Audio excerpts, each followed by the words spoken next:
What if I use the Rubik's Cube thumbnail? It's fixed and it's got like tanks on it. And what's your Shut up. tank problem Surely solved? Surely months. that will be X. perfect. Calculating the 29 months Surely that would and be And 25 like, months.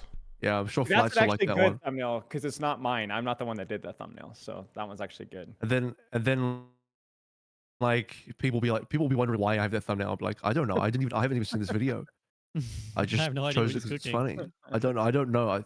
Sparta, why don't you tell everyone why you think it's why you think it's the case? Your video, like Actually, a true story. So one of my boomer moderators, who's somehow miraculously older than I am, suggested the Rubik's Cube thing because we were thinking like, what would be a good thumbnail? It's like, you What's should up, do chat? like a Hope you problem guys are solve, good. like a We're gonna Rubik's just jump Cube, 'cause straight the into guys, it grew up in the 80s, because 90s, so if I'm totally honest, I'm It not was a feeling natural- great By the way- today. So we're just Yeah, go gonna ahead. blast through this no, podcast, it's just a and natural then like point A to point we're B. from there. probably just gonna call it early. By the way, Flats, sorry But to hear yeah. you're not feeling well, buddy, but yeah, heard. Oh, that And if you sucks. need to go at Oh. any point, Yeah. all good. All good, all good. By I'll the be way, okay. sorry to interrupt, but are we like live? Should I just like go? In a second, yes. I am Okay, already, then but cool. like mine's unofficial, so it's like Yeah, I mean, you can if you need to take a second, go ahead, take a second. All right. you're good. I mean, I can go live now if we're good.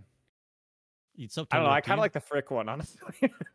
I think it's good. I think it's good. And the Frick one is It's. good. I think it's also like without context, it speaks for itself. It's just you with a giant frick in behind Yeah, you. I don't. And again, I haven't even seen the videos. It's amazing. So Yeah, it's use it great. without context. Flats, did Anything you with, finish like, red Horizon? text? The first one, yeah, I finished the DLC like just before the new season started. Oh, nice, nice. I just finished the new game like yesterday on stream. I'm probably gonna start it like So- either this week or next week. It's like It's a I really, think I really good spent game. 90 hours. I think I did. It was a 90-hour playthrough for me. Number 2. But I play through like really slowly. So Yeah, like, I want Takes to be me a able to while. next time, but like the last one was a little bit under the gun because I was like, oh shit, like I don't have a whole lot of time to finish this now, But hopefully the new game I get to enjoy a little bit more. yeah, it's good. Did Yeah, you ever I- complete Elden Ring, SPB? I did, yeah. I didn't beat Melania in time. Like I was Yeah. wanted to do it before I go for my soak break, but I beat the regular game. Yeah. Nice. I didn't went kind of completionist with that game. It's pretty rewarding to go completionist. It's just a lot to do. I bet. Yeah, there's so much of like that game is hidden, right? Like so much of it is not Yeah. explained. I followed like one of those walkthroughs, which was like people were like, "Don't do a walkthrough" or "Do a walkthrough," and I was kind of glad I did because even though some spoilers were a little bit spoiled ahead of time, it also felt like there was so many like cool details that I would have otherwise missed for sure. Hmm. Oh, for sure, yeah. for sure. Like, there's a lot. I think that's a game you can play with like a spoiler guide because like it's most of the challenges in the execution, not with the reveal of the story. You kind of just end up missing out on a lot. I feel, but Horizon's a great game as well. Flats. Like, I hope did you enjoy it? The first one, yeah, it was fun. The only thing I didn't like about the first one was like sometimes the combat was really wonky with like the aim assist versus non-aim assist because like it's a PC port. But everything else was great. I enjoyed it, so I want to try the second one. And people say the second one is way better, so we'll see. Oh, really? What is Horizon? I've never even heard of it. Single player game. You've never you'll heard have of it? seen you will have seen No. Aloy, the like ginger woman, because there's so much Okay. controversy about like Okay. her appearance. She looks like and- Brig. She looks like Brig, Oh, God. and she goes around. She goes around sometimes on horseback in this mechanical world, hunting down robot animals. Okay. Surely you've It's seen that game. honestly, try it, Swile. It's a good game. It's a Alright. good game. All right, I'll try it out. Yeah. I'm excited. I haven't gotten to play the new one, but yeah, I'm excited. But are we ready, fellas? You want to get into it? I'm good to go. All right, Yep. awesome. Well, let's do it then. Welcome everybody for another episode of the Group Up Podcast. It's been a couple weeks since I said that, but we are back, and I brought an awesome squad with me to discuss the great Season 10 debate.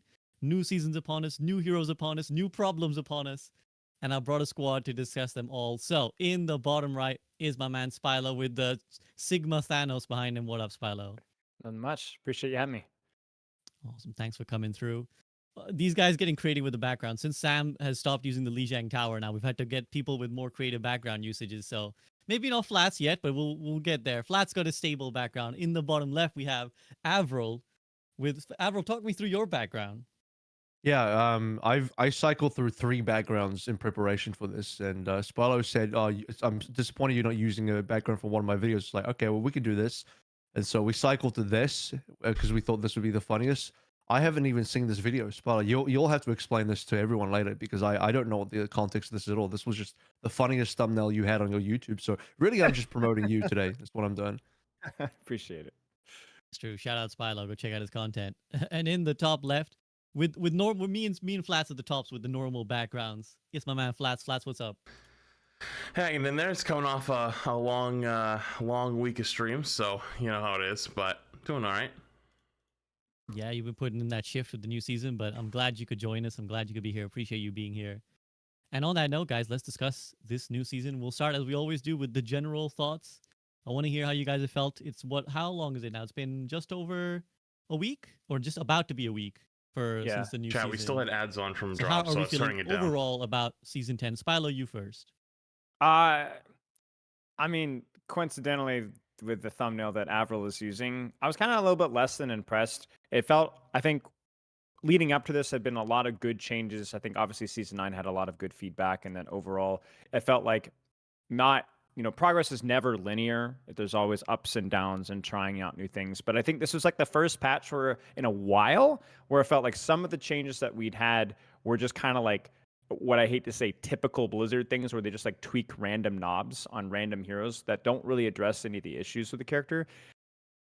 Nothing enough to like really do anything earth shattering in the meta necessarily, but it's always like one of those like, well, then why tweak it?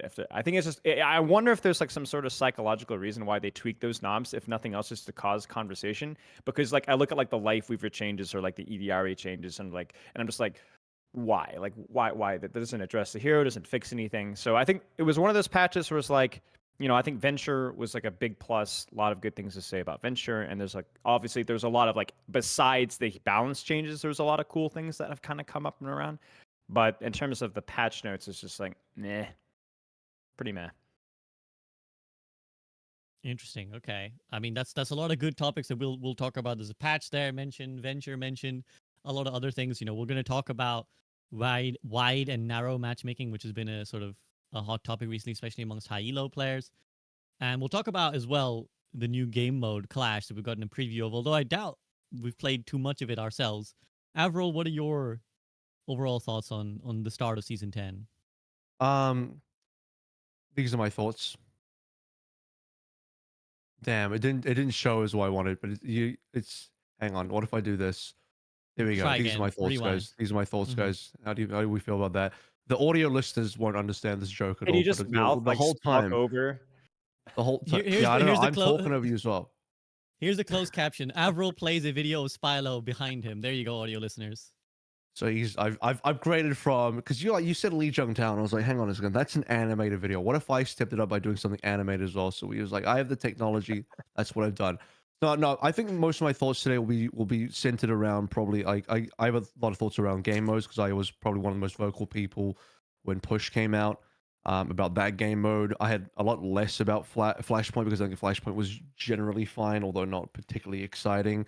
But yeah, I mean we've probably haven't played the largest amount of Clash, but I still think I got some thoughts about the game mode, regardless of the play time, because there's maybe some issues with it. It's generally probably like a fine game mode, but probably just a couple things need to be solved about it. And obviously, the queue times and the grouping seems to be a bit of an issue right now for queuing for a reasonable amount of players. So yeah, those seem to be issues. I guess we'll talk about the patch stuff as well, but like Spilo said, there's not a lot there actually. Like the patch is pretty small, which actually might be a good thing overall. Some of the notes are kind of interesting. I think the ball change is probably the most interesting to talk about. We got some thoughts from Chasm on that when he posted publicly. But maybe it's actually a good thing that the patch does is small because it probably shows that the game was in a reasonably okay state, like a reasonably good state. And actually, for me, I was like, when season 9 rolled around, it seemed pretty good. So I actually didn't want the game to change too much from season 9. So maybe it's a good thing we didn't get too many changes. Hmm.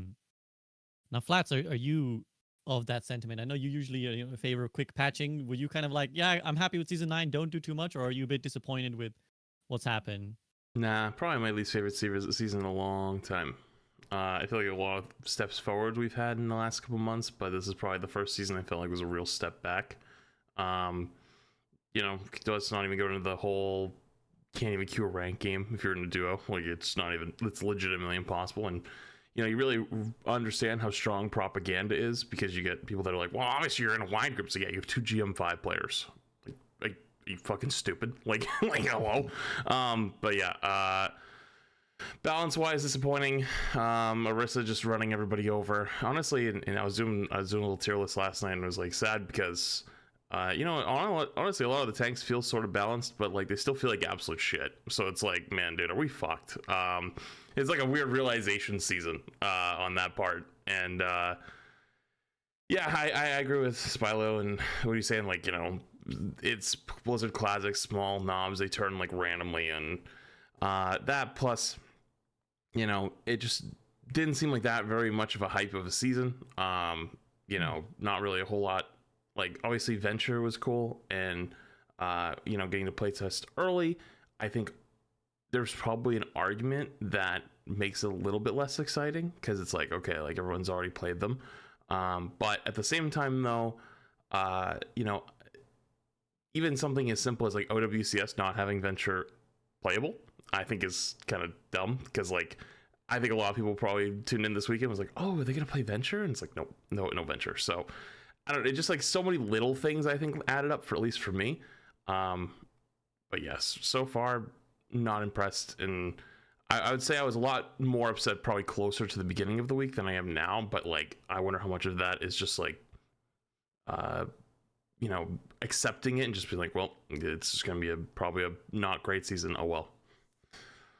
That is disappointing to hear, and it seems like overall the sentiment from my guess is that you're not all too bright on season 10, which is a shame, because I think towards the end of season 9, looking forward to season 10, it felt like it was going to be a really great season. It felt like we were going to get awesome changes to the competitive system that allowed you to stack with your friends. We're going to get Venture, who I would say was one of the most looked forward to DPS since their announcement. Like everyone, like when they played Venture, was like, oh, they seem really fun. Everyone really took to the character. Everyone really took to the voice actor. So it felt like we were in a really good spot going into season 10. But from what it sounds like, there's been a lot of misses. So let's get through all of those then. Let's go to each of them piece by piece, starting with the patch notes, because as Avril said, it's not very long, but I do want to touch on them, and specifically what Spilo mentioned. So I'll just read through what's here, and then if there's anything specifically you guys want to flag up, just holler, just yell and be like, hey, let's talk about this. But I think there's unlikely that we're going to be talking too much about any specifics, but chances are we'll overall want to talk about the big picture changes. I'm just getting ready, because last time we did patch notes, last time I was here anyway, that was the whole show. That was like 4 hours of patch notes. So Yeah. Sure, but that was big. That was big. These, unless you have a lot to say about this following one, Avril, I'd be surprised. Doomfist Rocket Punch, the empowered punch is no longer consumed when the windup is cancelled by using Seismic Slam or Power Block. Any? I'll just say, any thoughts, guys? Anyone want to yell at anything, or should I move on? I love quality of life stuff.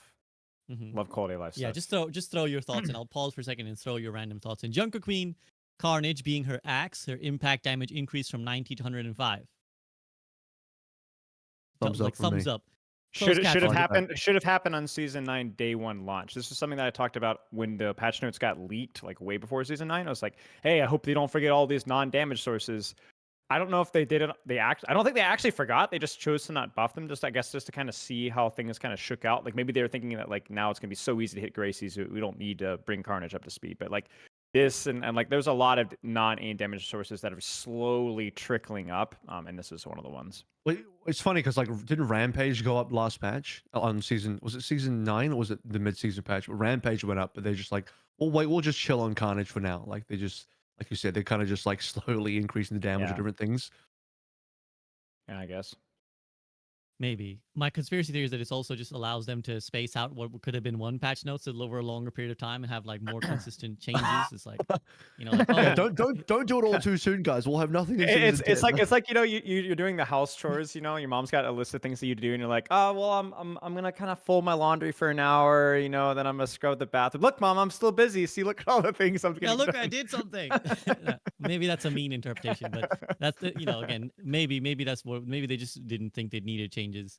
Reinhardt, all right, Flats, this one's on you. Earth Shatter knockdown duration increased from 2.75 to 3, and the shockwave range increased from 2025. Reinhardt's back, am I right? Honestly, really good changes. Unfortunately, Caesar still exists, so like, oh well, that's tough, dude. But I mean, like, honestly, it's actually really nice. Not game breaking, which is hilarious because there hasn't been 3-second shatters since like season 18 of Overwatch 1 or some shit. But yeah, honestly, good change. Like that one. Nice. Yeah, obviously I can sense the Arisa sadness in your voice, but yeah, that's nice for the Reinhardt mains out there. Sigma, His experimental barrier movement speed increased from 16.5 to 20 meters per second. And the developer comments this change will allow Sigma's ability to protect allies that are further away from him, or will improve his ability to do so. It's actually the opposite though. I love that I see changes like this, and it's like they always like they phrase things in terms of like helping your teammates, but it's like the complete opposite. Like this is a good change. This is a good quality of life change in the Overwatch team environment. So like allows Sigma to like be quicker with like shutting off or shutting down off angles or whatever. But again, it's because you're stopping enemies from shooting. You're not like gonna be like, oh, my Mercy in the backline, I'm gonna throw a shield on her. It's gonna be more like, hey, that would have peeked on that angle that I didn't see. I'm gonna get my shield on her a little bit faster. So I think it's like a small change, but I think it's fine. Yeah, it's an interesting one because I will say like I wouldn't think to buff Sigma's shield speed. Like if I was thinking I of how to wouldn't either. tweak Sigma, it wouldn't be something Yeah. that would come to my mind. So it's interesting that they went there. And I'd be curious to hear what they're like. It feels like another quality of life change, right? Like I know I it's actually agree. a buff, but it feels agree. closer towards the quality of life's part than the buff part, you know. I agree. So And like I said, as long as they do changes like that that like make Sigma feel better and some awkward like if the map is really broad and wide and like trying to deal, I think it's fine change. I like it. Nice. Okay. And now here's one we can dwell on. So Wrecking Ball, developer comments. The general goals here are to add a direct way for Wrecking Ball to support his allies aside from purely enemy team disruption, make the hero more approachable while also adding more avenues for skill expression and improve quality of life around the grapple. So there's 3 parts of this change. Grappling Claw. Holding the jump input while the grappling claw is attached to terrain to retract it, pulling yourself towards the anchor point. So basically we can call this Spider-Man Wrecking Ball where you can kind of zip and control it a little bit more precisely, or actually at all. Now has a 1-second cooldown if Wrecking Ball never reaches ramming speed before cancelling the ability. Interrupting him with Hack, Hinder, and Stun still triggers the full cooldown. And the maximum duration timer no longer triggers until he reaches ramming speed. So whole host of changes to the claw. Then there's the adaptive shield, which can now be reactivated to redistribute up to 300 overhealth to nearby allies, capping at 75 per person. Enemy and ally detection radius increased from 10 to 13 meters, and his mines have their health increased from 50 to 60. So, who wants to go in first on Wrecking Ball? I got a reaction here. Look at this. What do you guys think of this? What do you guys think of this? Fix. So I can't So, Fixie? closed caption. Fixie? I can't quite see it. Closed caption. AVRL puts on a. Yeah, come on, dude. Yeah, an image there, of there Fix. it is. There it is. There it is. I There wonder it who is. that is. That content looks really good. Yeah, I don't know. Whose thumbnail was that? I Definitely like children these days play with Rubik's Cubes. 100%. yeah, They for still sure, play for with sure, Rubik's for Cubes. sure. Hip with the kids, as you can tell. Definitely not 30 years old. Yeah, I don't know. I think the minefield and adaptive shield stuff is fine. I know there was like a lot of controversy around the adaptive shield, actually on both sides of the spectrum. I think that like where it's at now is actually like pretty good. Like I think the fact that we're like not really sure about the adaptive shields is actually a good sign, because I would rather AoE sustain abilities to be on the weaker side and or niche side, at least at the start. Because if this adaptive shields is like really good immediately, I think we'd have a lot of balance problems almost instantly. I'd rather it be okay. I'm not really finding in a situation where it's super useful. It's pretty niche. I've used it like twice in like the past 2 games. Good, because I think the alternative is a big problem. If it adds value, if it gives dynamics 1 fight out of 10, it's free value. It's free real estate. It doesn't hurt the ball at all. So I think just like maybe like let it cook, see what happens, and then adjust it as it need to be. But again, I was more concerned about the opposite being true, where it's like a cool idea, but it's just going to be absolutely broken. I'd rather it be where it is right now. And I think the same thing goes for the minefield as well. Like obviously, just Doomfist Slam doesn't immediately clear it, or although it's gonna be weird to Earth Shatter mines and it doesn't break it anymore. That's gonna be odd. Not that you do that normally, but it is gonna be odd. Yeah, it'll Now definitely the have grappling somebody's... claw.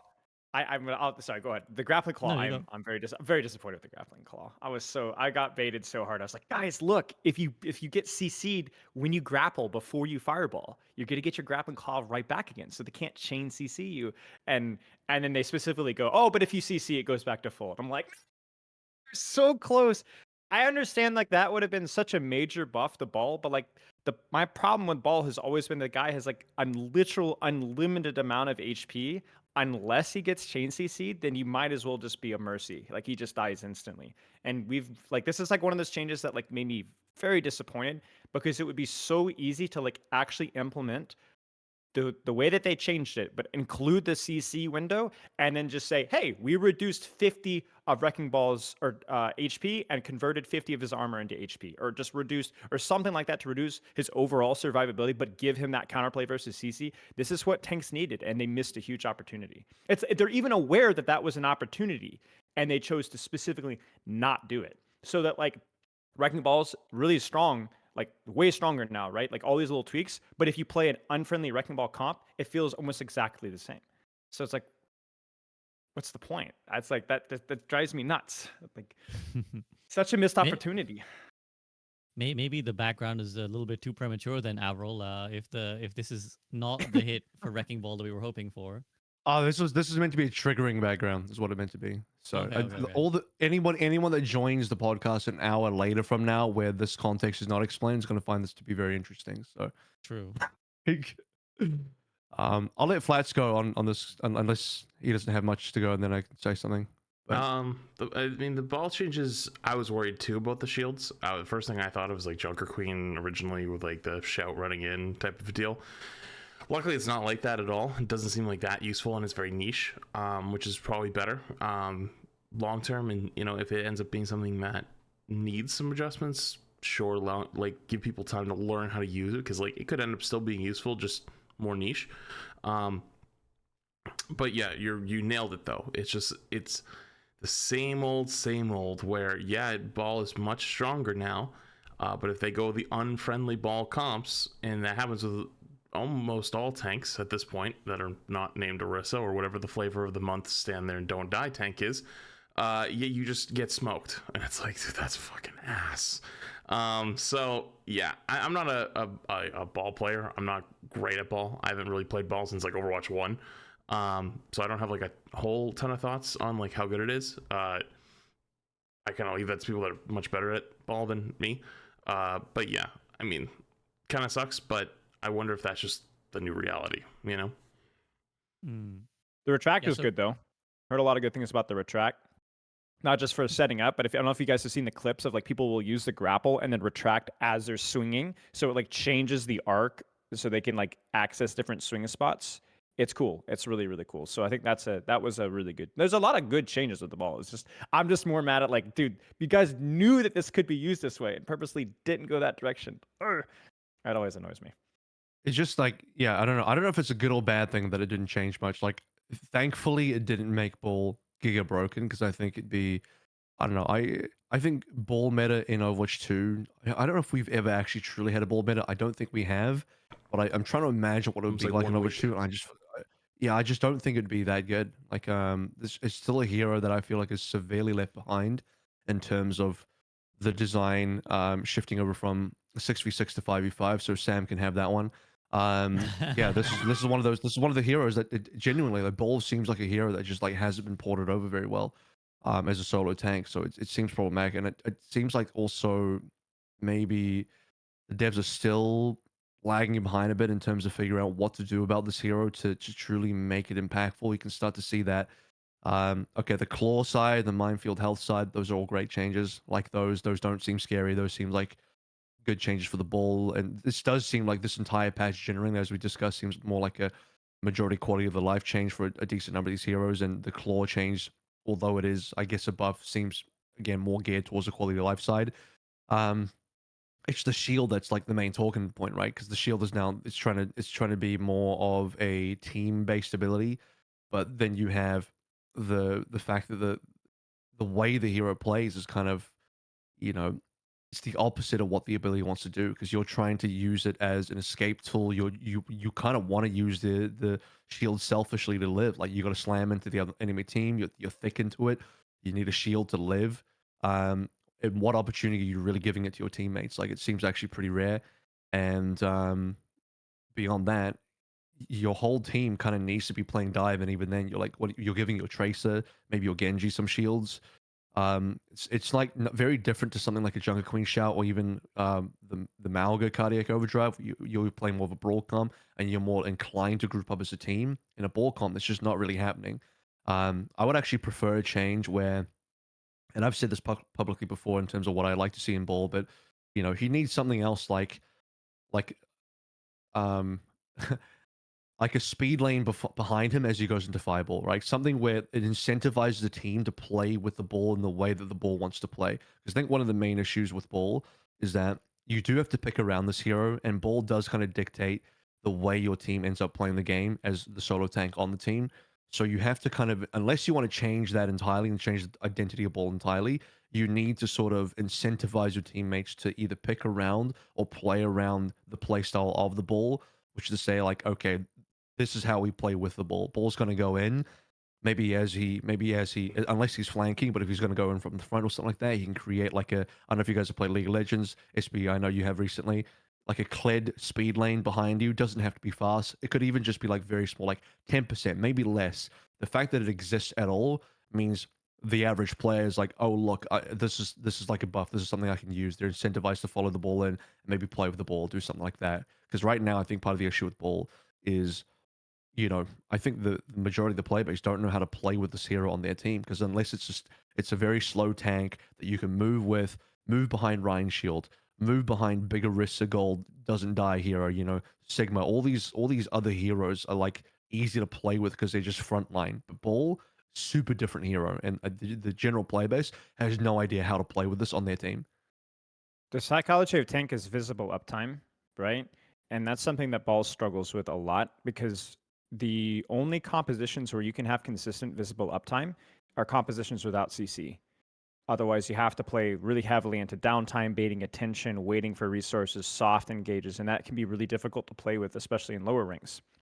So to me, that kind of like, I don't think it's all about counterplay with crowd control by any means, but I do think that like when you talk about what does Ball need in terms of balanced things, new shiny tools, counterplay, whatever, it needs to lean into more visible counterplay. I think that without destroying Ball's design, I think having a solo oriented tank is okay. Like I don't think that's ever going to change about Ball, but I think whenever we talk about like again, what does Ball need? What is going to allow him to have more visible, consistent uptime? And I think that's going to lean more into like him being able to go in consistently without being like, oh, I haven't baited the 94 different cooldowns that I have to wait before I hard engage. And that's not just hard for the Ball. That's hard to play with a Ball, like because even that idea of like, oh, I went in and I baited all their CDs, get you guys push right now. I'm busy like getting a med kit. I'll take like 30 seconds to recover from that traumatizing experience. Like that's hard to play around. Whereas like these tanks like Orisa and Zarya, even a Winston, right? There's a lot more consistent uptime, and there's certainly more visible uptime with those tanks. Like you can know when like a Winston when he's diving, it's like it's a big fat bubble, like you can see like what's going on, right? So I think that's just one of the difficulties with Ball. I think Also, the Winston dives from the front line typically, and it's like not on a hard flank. I think a lot of people like Ball just disappears. Ball, maybe a ball does dive in, slam shield, and then it just rolls away. You're just like, okay, where did the ball go? We don't know where our tank is. So in terms of the visibility, I think that's a good point. Like your team, I'm talking about from the average player's POV. The team just has no idea what this ball is doing. It just seems like this ball's AFK playing like a tracer, right? And having that on your tank means that people are very confused. I think that type of tank design could work, but in a game where like people don't typically calm, like in your average quick play game or your middle rank game, I don't know if your ball is hard calming on the mic or if people are even in that chat. It's not like the ball saying, "Hey, I'm going to do this and I'm about to slam in here. Please be there and dive with me." Like that's just not happening. So what people are seeing is the ball's disappeared. We don't have a tank. He's still alive somewhere. We don't know where. That's it. That's what they see.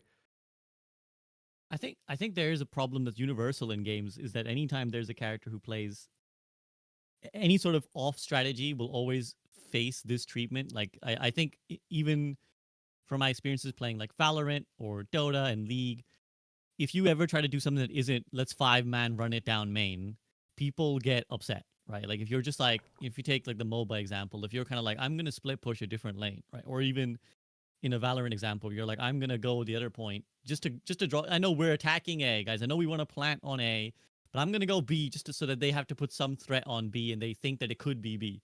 But people will be mad. They'll be like, no, we're going A. Why aren't you here? Why you're fucking trolling because you're not here with us right now? And I think that same applies to tanks like Wrecking Ball, where it's like, or I've noticed this even if I'm on an ult account or something and I'm like off angling a little bit, right? Like if I'm just like not even just coming down, I mean I'm just like I'm standing a little bit here. They'll be like, where's our tank? I don't know. He's fucking doing something why he won't come down main with us.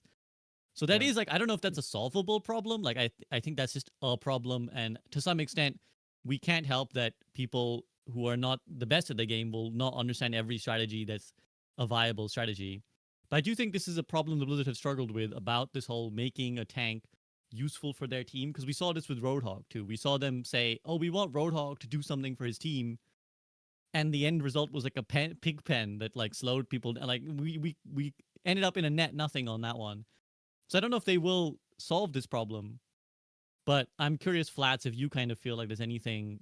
Is this like something that just has to be let go? Like we just have to like understand that people will always f this up, or is there some way to make ball more parsable for a normal player? I know you were back at square one with Hog, because like we're kind of back with one shot again. Yeah. Kind like I feel like all the Hog players figured out how to one shot again, and plus it was that buff with like the chain hook pulling a little bit closer, so it's a bit easier now. And it's like, oh shit, not really much changed, huh? And I already have this meta prediction, at least for ranked, that like once Orisa probably gets sent off to the farm for a little while because people get sick of her, a Hog's just gonna come back and it's gonna be the same shit all over again. And oh man, I'm dreading it. But you know, I don't think it is. I don't think it is fixable, because you know, you have such a like staunch difference between your Rhine, Winston actually in a lot of ways because the big fat bubble,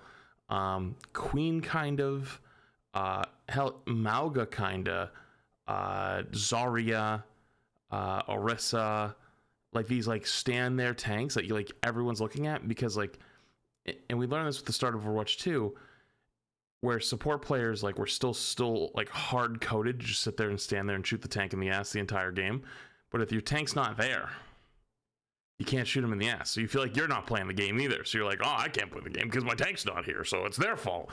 And like, meanwhile, that's not actually how it goes. And Hog even is a good example, because like, you know, if we watched like some OWCS this weekend, it was awesome watching the Nightmare team with the Hog comps, and like how they're all just standing on different angles and not moving. And it just like, it felt like watching a ranked game almost, where the Hog just stands there and does like the stupid Hog shit and doesn't die for a while. I know everyone's like, why is that Hog still alive? And it's like, you have to be extremely talented to pull that off, and you got to give it credit. But you know, in like your metal ranks, if you try to, you know, stand there, you have to be hitting all your hooks all the time to have that impact. Unless you're hitting all those hooks and you're doing all those things, not only are you not having as much impact, but your teammates are probably getting even madder at you too, because like you're not standing there with a shield. And like every once in a while, you still see like that probably old Overwatch 1 player comes in my chat or whatever and is like, oh, my friends get mad like I don't play Rhine or a shield tank, and they always say like we need a shield. And I'm like, dude, need a shield? Like what the are you in 2018? Like where the fuck are you? You know, so I don't know. I don't know if that's something that at least you can fix with like a lot of like the more off meta quote unquote stuff. Maybe Doomfist is another good example, where if you play against really good Doomfists, like if you see people always say like, oh, either Doomfist is terrible or he's broken, depending on who you ask. And it's just, do they remember getting shit stomped by a Doomfist, or do they remember having a bad Doomfist on their team? And it's like, typically a Doomfist on your team is going to feast or famine if they know how to use their cooldowns correctly, if they're going in, engaging properly, are they securing kills. But if they also swap to like a hard counter Doom comp, and their Doom doesn't swap, and you don't swap to something to like help them a little bit too, obviously the guy's gonna suck. You know what I mean? Like that's just natural. Hell, I mean, do you remember that one time? It's not totally the same. But you remember that time Sam messaged like a month or two ago and was like, he got forced off Rhine and Plat. And it's like, oh man, dude, that's fucking hilarious. And I'm sure, you know, on a character like Doom, which is a lot harder, you're getting counterpicked like crazy if you don't have the support. Yeah, you're not going to perform well. So like that's a psychological thing. And also, you know, some of those tanks were designed in a different game, and you know, that's okay, but it's also really tough to sit there and go, do characters like Winston or Queen or Zarya even, and like that, where they have both killing power or space creating or engagement power, also are they the same? Like, you know, like they all do a combination of those things, while a tank like Ball or Hog, like they literally are either just a fat DPS or really high survivability CC simulator, but they don't have a front line. You know what I mean? So I think the answer is no, unfortunately. Long-winded answer on that one being no, but yeah, I kind of feel bad for it, but I don't see a way to fix it without completely changing their identity. I'm sure I don't even Spilo think has it's some. Oh, go ahead, Avril. it's not even like the psychological problem is the beginning, but I think it goes beyond to the area where like you also then need to pick the right heroes around. I think both Hog, but especially Ball. Like if you're not playing some sort of dive comp or at minimum something that can like poke where the ball slams and maybe someone gets popped up and then you have an Ash or like something hit scan that can take advantage of that and get those kills. If you're not playing the right heroes around the ball, it does feel like a weird game, like exactly what Flat said. Like you're a support there, like you're used to just pumping heals into a Rhino or Orisa, and suddenly there's this ball, and you don't know how to play with this ball because this ball is just like sorry, my camera's frozen. Let me just fix that real quick. Yeah, I was just like, This ball is just like That was awesome. there you that's, go. that's how Got, we like do the it. nipple zoom I'm or doing something. I'm doing all sorts of tricks on camera today. I'm a magician on the cam. Nice. Yeah, like you don't know, people don't know how to play with the ball in terms of the play style, but also like if you don't have the right characters with it, it's just weird. Like you don't know what to do now. Like what is your tank? You're like, oh, is one of our DPS the tank now? Like, do we have a Reaper? Like, we don't have a tank. It feels like you don't have a tank because you haven't picked the right heroes. Like, we're not hard diving. You could be playing like more of a brawl style setup just by accident because those are the heroes your team happened to pick, and then you have a ball in your team. Now the ball's kind of like dictating. It's like, well, if you don't pick the right heroes around the ball, this team just doesn't make sense anymore. And heroes like ball kind of force your team in that situation. So maybe you do know how to play the game. Maybe you do, but you just don't want to play those heroes like, oh, we have a ball on team. Okay, great. Now I have to pick X or Y or Z hero for this ball. Otherwise, our team's just going to suck because this ball's now forced the comp to be this way. So there's that problem as well. Yeah, I doubt there's a way to force people to like match their tanks comp, but I think that would be the best solution in a sense is like somehow to get enough social pressure because clearly the community has established a precedent where they're like the way to win Overwatch is to counterpick the enemy tank, and people love doing that. Like, is rampantly will do that. And I found that everyone has an opinion on what tank you should swap to, but very rarely do they swap themselves. So I wonder if we could create social pressure to bully, like, okay, what's gonna happen now, guys? If you don't swap to match your tank, you're tossing. That's the thing now. Like, if you don't pick the comp to match, like if they're running dive, you go dive. They're running poke, you go poke. You go brawl, you go brawl. You're the problem. You're the idiot. Because like we've all put this pressure on the tank players to be like, you should swap when you're hard countered. But everyone just wants to pick the like, I'll just pick whatever the fuck AFK I'll stand You know and what? You shoot can't. hero. You can't make people do that. And the reason why is because people feel like it's four of us swapping for one guy. The one guy should just swap for the four of us, right? Yes, I know. It's a numbers I know. problem. So that's why it'll never happen. And even better, if you're the tank player, you're playing two games at once. You're playing the counter swap game versus them and their tank, while also playing the counter swap game for your teammates. That's insane. Yes, it was a more of a wishful thinking on my part, but I think it's like it is unfortunate. Spilo, do you have any thoughts on just the whole? Because we're talking at the moment more of like a philosophical problem, aren't we? And you're usually one to conjure up solutions about what happens when this kind of alternate playstyle exists. And you said you've kind of talked about visible uptime, but is there a wider philosophical thing we can do? I mean, I think there's just so many like ways to approach it. I think that you have to like start somewhere. I think a lot of it has to do with like ignoring the whole 5v5 or 6v6 thing. Like, what is the psychology of a tank and how can we make that process better? Like, how can we shift the tank from being the forefront of the focus over and over and over again? Because coincidentally, what I talk about in this video, I don't know if I'm pointing up at AVRL here, but hopefully I am, and is that focusing tank is not always the best way to win, but it's the way that feels the most directly useful. And that's part of the psychology of Overwatch. Even going back to 6v6, it's like just the psychology of like what a tank does by getting in your face and getting your attention. It doesn't matter what tank you're playing, brawl tank or not. It is the forefront of your attention. But the analogy I always say is that like when a Winston dives your backline and a Widowmaker is looking at you, are you worried about the Widowmaker? Are you worried about the Winston? And if you ask, if you not even ask, but if you look at the reaction of like 90% of players up until like the higher ranks, they're not thinking about Widowmaker. They're thinking about the Winston, right? Even though the Widowmaker is the more deadly thing. And that's just the psychology of tank. It's the whole proximity. Proximity equals threat. And so to me, it's like, I think that that's something that like, I think you have to start with that. I think you have to start with giving tanks some form of counterplay. giving them more active survivability instead of raw survivability through HP and shields and things like finding ways to like I can outplay CC, I can outplay burst damage, I can mitigate this, right? That's why tanks like Zarya, Orisa, maybe not Zarya, but like Orisa and Sigma feel so good. It's because that they have a million tools to deal with all the things that tanks suffer with. And then once you address that, what can we do for tanks like, I don't know, like Malga? Why does everybody shoot Malga? Because he's so freaking juicy, man. He's like a pork loin. You just want to shoot him and shoot him and shoot him. Doesn't matter if he's popping cardiac. It doesn't matter if he's nano boosted. He's just this massive hunk of muscle, right? It's like seeing flats at land. The guy's just, you just want to squeeze his arms, you know? And kind of got off on a tangent there, but you know what I'm saying, right? Like, how you really feel. Like, sorry. Okay. You know, You're good. back to the Uprising Academy days. But yeah, anyway, long story short, it's like you just want to shoot it, right? Like, I mean, how many times have you guys shot a hog who's full HP vaping? You know, like I know I have, right? It's just because it feels good. And so I think you have to start with that. I think that definitely 5v5 exacerbated that issue because you split it the attention from 2 tanks onto 1. I think everybody realizes that. But I also think that whether it's 5v5 or whether that's 6v6, we really do have to address that issue. Like we have to address like why are tanks so attractive to shoot all the time, even when it's not good, even when it costs you games, even when dumping every single resource into the enemy Roadhog and he lives anyway. Meanwhile, you're dying to the Tracer and the Moira's living and the Mercy's on 1 HP and nobody ever shoots her. Like that is a psychological problem that I think that you have to address.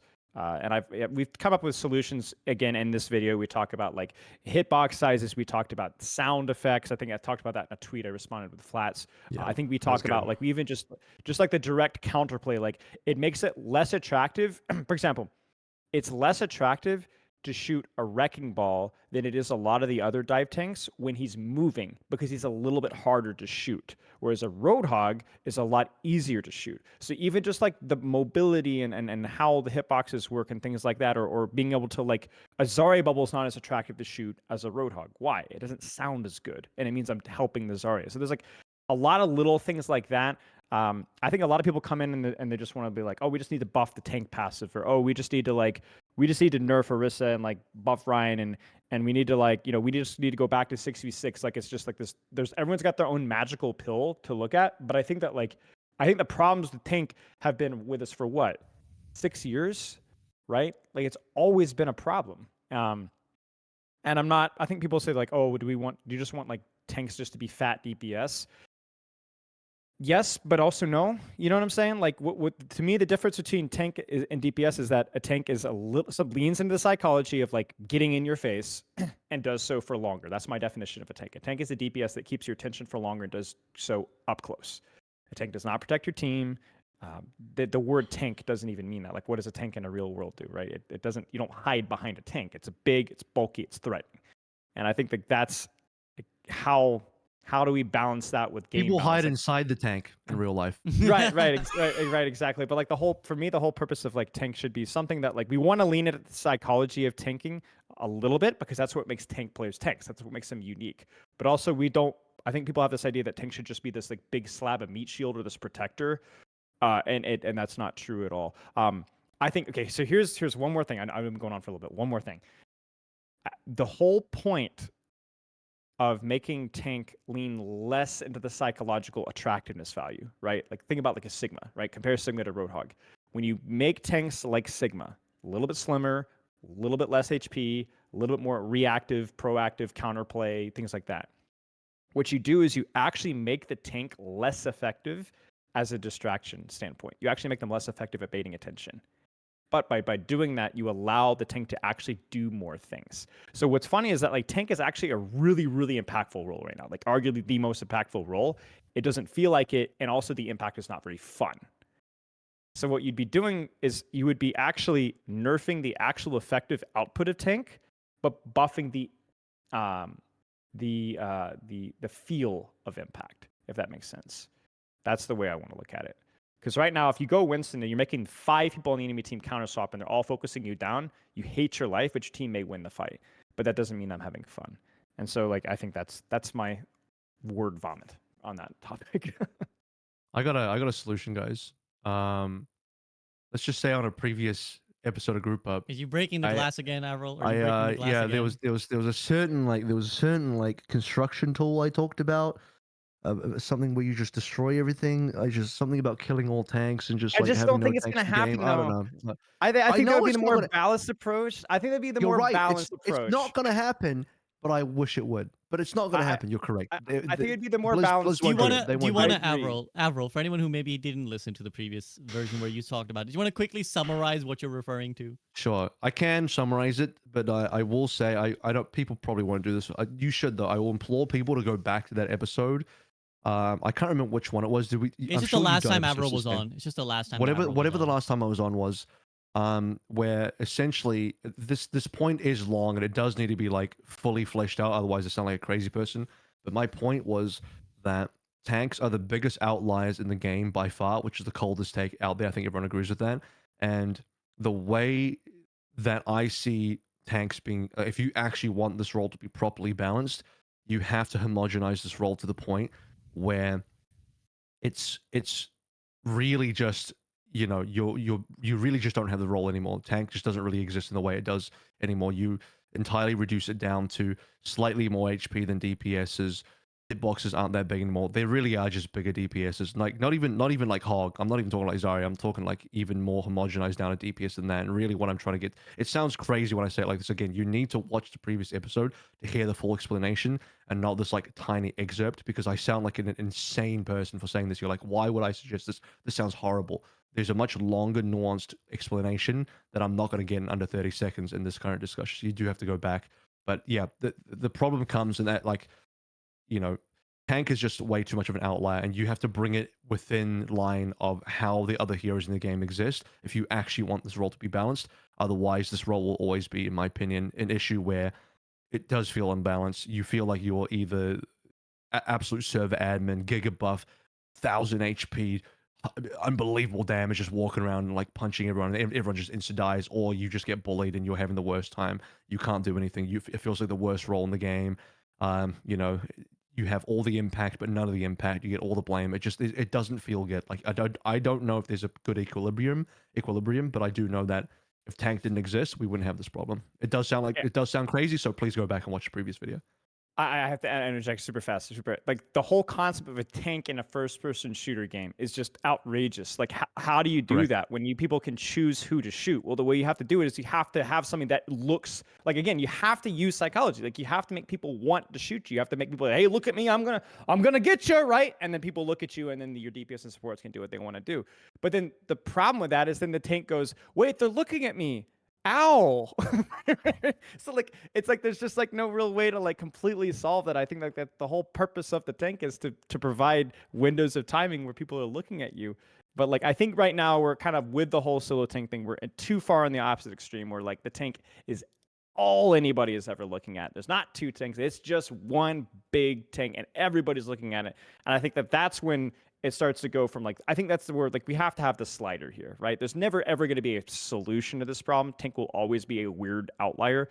But if it's baiting too much attention, too good at doing its job, it's not fun. I got one last thing to add so that I don't just like just not just Spyler and I taking over the podcast. I got one last thing, and it's basically just that I think the delta in the TTK for tanks is huge as well, like way bigger than any other role, where it feels like, okay, sometimes I'm like actual server admin, I never die. I'm getting double pocketed.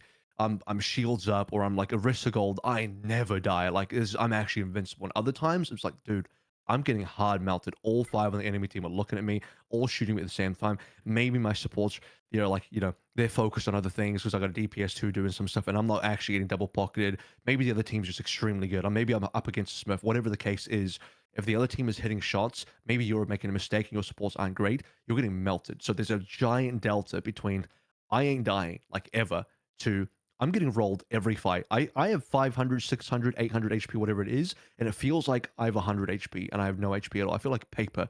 You giant hitbox, big tank, juicy to shoot, like Spylo says, and you just get destroyed. I think that delta in the TTK feels really bad because every tank player's felt both sides. That you felt the time when you've never died, but you've also felt the time when you have died super quickly, and that feels awful. Whereas at least for the other roles, with 250 HP, it's like the delta between like how fast you die and how slow you die. It's like way more standardized, and so I don't know. I think it feels less bad to die on other roles. It feels way worse to die on tank for other reasons also, but for that reason specifically as well.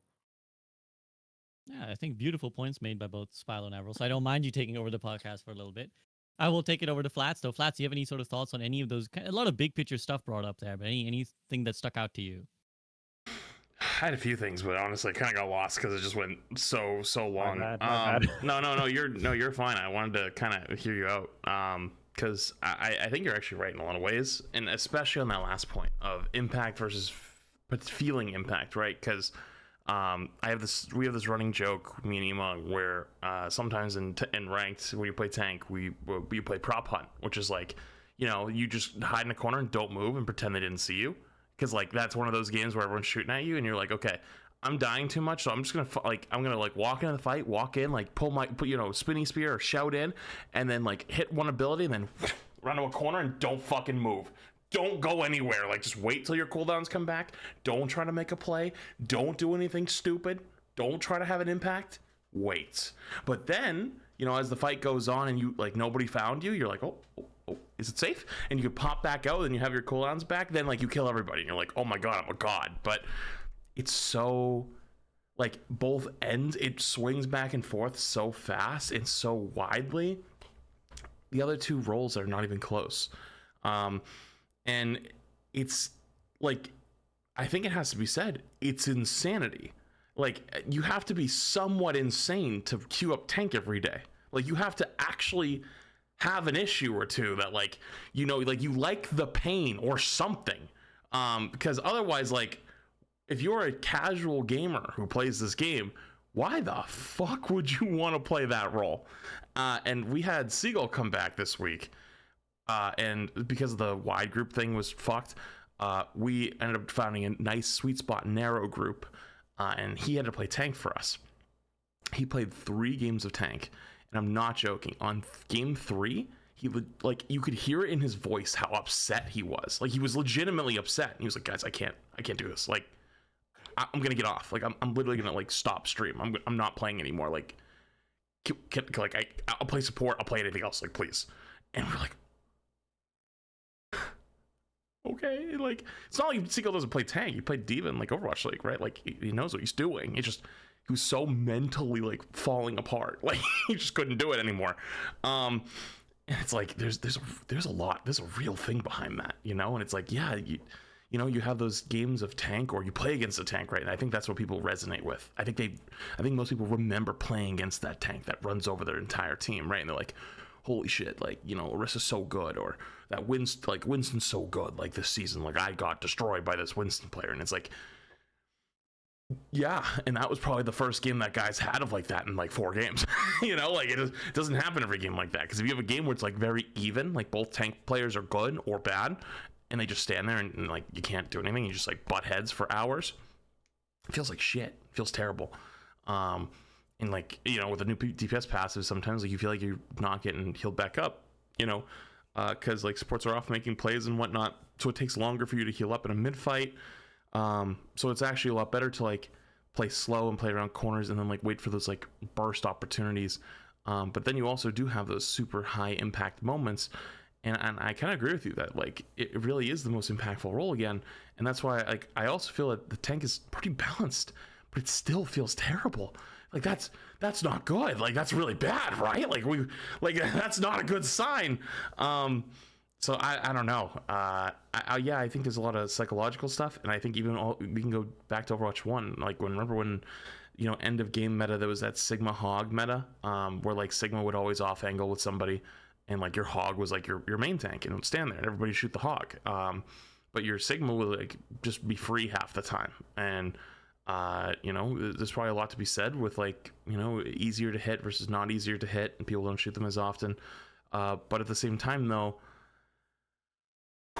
I don't know if people will still enjoy playing tank is in the state of a fat DPS, because you know you already get the DPS player queues up tank, and then they just lock Zarya, Hog, whatever, and you can tell when you have a tank player or a DPS player playing tank. It's such a different experience. Like they just play very differently, you know.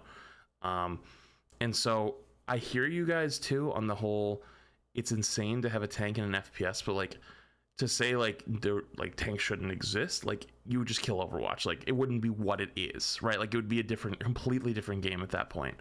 And I don't know if that's totally fair.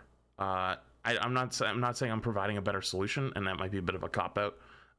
But it is kind of sad, kinda, where every game you feel like you are the reason why your team wins or loses, and it's mentally very draining, while also feeling like you don't get credits for doing very much. Like you don't ever show up on the kill feed, you don't ever look like you're like doing a whole lot, unless like you're a Orisa versus a Hog player and you have 25,000 damage and they have 10k damage because you've been shooting the Hog for the last 9 minutes and nothing's been happening. Then it's like, oh wow, I have really high numbers, like everyone can see in the scoreboard, like you have your juiced up numbers. But it's like a thankless role that has the most impact, but also at the same time the least amount of impact, that also gets shot the most, that also doesn't feel like it has survivability, but also sometimes has like giga survivability. But then also, you know, like if you have, you know, that teammates that just are falling over constantly because they refuse to swap versus their tank, you know, like they have a Hog and they're fucking rolling, you've already done your diligence, you went Mauga, you went Orisa, whatever, but it's just not enough. Like you need a little bit more. You need like a Hanzo, you need a Nana, you need something, and they just won't swap, but they're getting mad at you and they're getting like, oh wow, what's going on? You're on the counter to their tank and you're still losing. And it's like you start losing your mind a little bit and you start going a little crazy, and it's just, I don't know, dude. I don't have a good solution for it. I have one. But yeah. I have another solution. I've told because I actually pretty much agree with Flats almost entirely here, because if you did delete tanks entirely, it wouldn't be Overwatch anymore, and that's why I like Spilo said, like it's never going to be done. Devs will never go in that direction because it's such a nuclear option. So here's my alternate solution that's just as crazy in the opposite direction: make everything tank, because then that way it will be balanced, right? If you have zero DPS, maybe some supports, You mean and the open rest is just queue? tank. Yeah, no. Well, maybe, yeah. Like it's all tank, Oh, and then no. some DPS, I can read the permanent YouTube goats, comments now. and then, but hey, that will solve. Because here's the problem: you cannot solve tank. Some people, I know Sam's gonna love it. Some people saying go back to 6v6. That doesn't even solve it either, because now you should have like two of the same problem. You have two of the same problem. It's just like the issue is, again, the role is just such an outlier in terms of design. It's just so different in terms of design that it feels like it doesn't belong. And I don't actually see a real solution here, because as I've said, and I think Flights has maybe alluded to, either the tank feels giga busted, server admin, or it's just a punching bag. And I don't think there's maybe Blizzard believes there is an equilibrium. I don't see it. I need to see the proof of that. Can I offer one? I genuinely don't see think it. there can be. I think it can. Without Flats, go ahead. Sorry. I have the only thing I could truly think of, and the reason why I think this is because it would lean more towards like 2016 Overwatch, when the game was just fucking the Wild West, is giga lean into what each role is. Like I'm talking about, like tank doesn't do a ton of damage but is extremely tanky, like not HP wise, but like survivability. Doesn't do a ton of damage, but like that way you're not as threatening to people, but you can get there, right? Like the analogy I always used to give with Ryan with like the devs is like, for so many seasons they would, like, if you made a very simple game where there's like, you know, you're two people fighting in an open field, and it's like there are three classes. There's a melee class, a sniper class, and just a random rifle class or whatever, and you have them 1v1, and it's like the melee class always loses to the range characters, right? Because you can't get there. And then it's like the devs keep buffing the amount of damage the knife does, and it's like, stop, like that doesn't make sense. And it's like, at the same time though, like if you do that, it feels like you're not threatening. You can't like secure kills, but like maybe that's it. And it's like DPS become more of the glass cannony damaging roles. Maybe tanks become not as much damage, because like there's already so much damage and burst in the game, and like tanks do a lot of damage. Like tanks consistently have the most damage in every game, and then supports are less hybrid DPS and more healing. And I don't know, that might be radical, because like I don't know if we've ever tried that, but that's the only thing I could think of. Because then like people think of it. You know what I mean? Like they understand like, oh, I'm playing damage. I'm here to do damage. I'm playing support. I'm here to heal. I'm playing tank. I'm here to absorb damage, not do much damage, right? But that would be also maybe boring. So I don't know. Wouldn't tanks feel bad though? Because like you're just now you really just are a meat shield, and like you're so dependent on everybody else in your team to do things. You're like, I'm gonna go in and make space. Oh, I died because my team didn't do enough damage. Like I feel useless because my DPS has lost me the scam. They're not doing enough damage. You can feel that way now, but at least current tank. I think part of the reason why the devs want tanks to do damage because you feel impactful. Damage is like a very clear, obvious feedback of I am doing something in this game.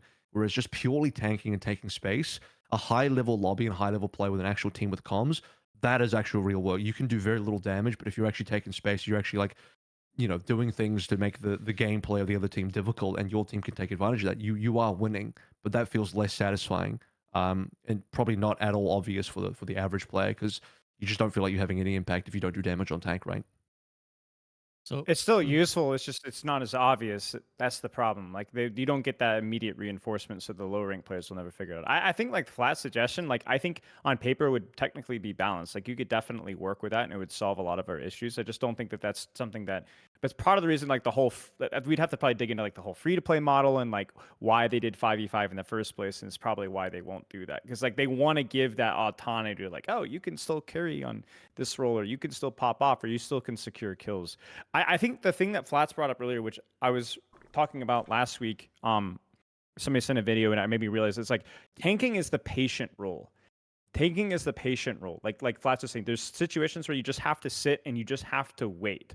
And I think that's probably one of the biggest problems with like the whole like CC and counterplay and survivability is if you look at like what tanks people want to play, they want to play Sigma. They want to play Orisa. They want to play Roadhog. And I realize why they want to do that is just because you just shoot and you just keep shooting.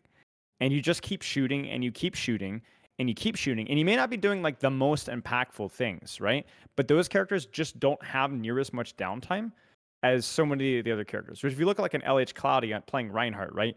This guy's going to pin backline and then he's going to hold shield.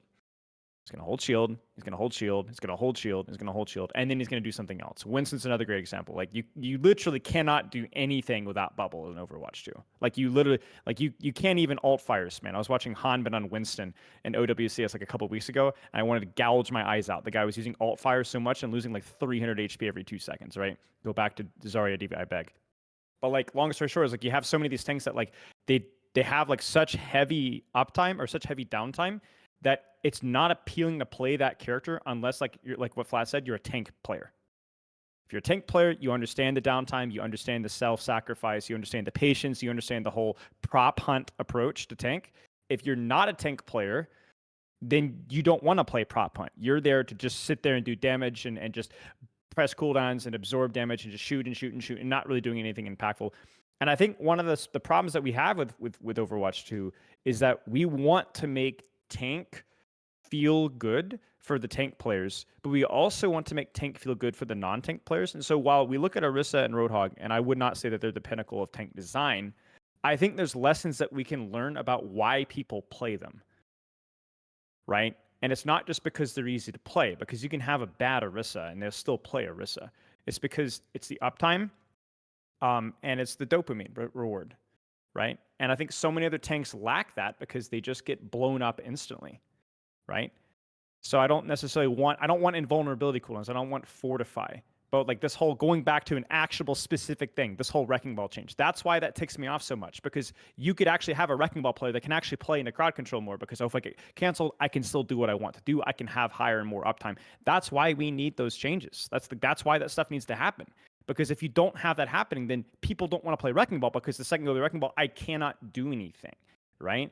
And I don't know. That's the stuff that like we have to change that. We have to allow tanks to still feel like tanks, to still have uniquely tank things, but we have way too much of a spectrum right now where it's like the Orisa just does constant 24/7 uptime while contributing not near enough. And then you have these tanks that actually do things, that actually tanky tanks, but at this miserable downtime, no CC counterplay, and it just feels awful. And we have to introduce that. Like we can't make tank the role where you're playing prop hunt the whole game or you're server admin. It can't happen. It just can't happen. So many great points you guys have brought up. I don't think there's like an end point to this discussion in the sense it's not like I don't think even talking we're going to be like, oh, we've solved it, guys, here we go. I think all we can offer is lots of perspectives, so potential solutions, and point to a few things, and then it's Godspeed Blizzard, figure out a way to make it happen.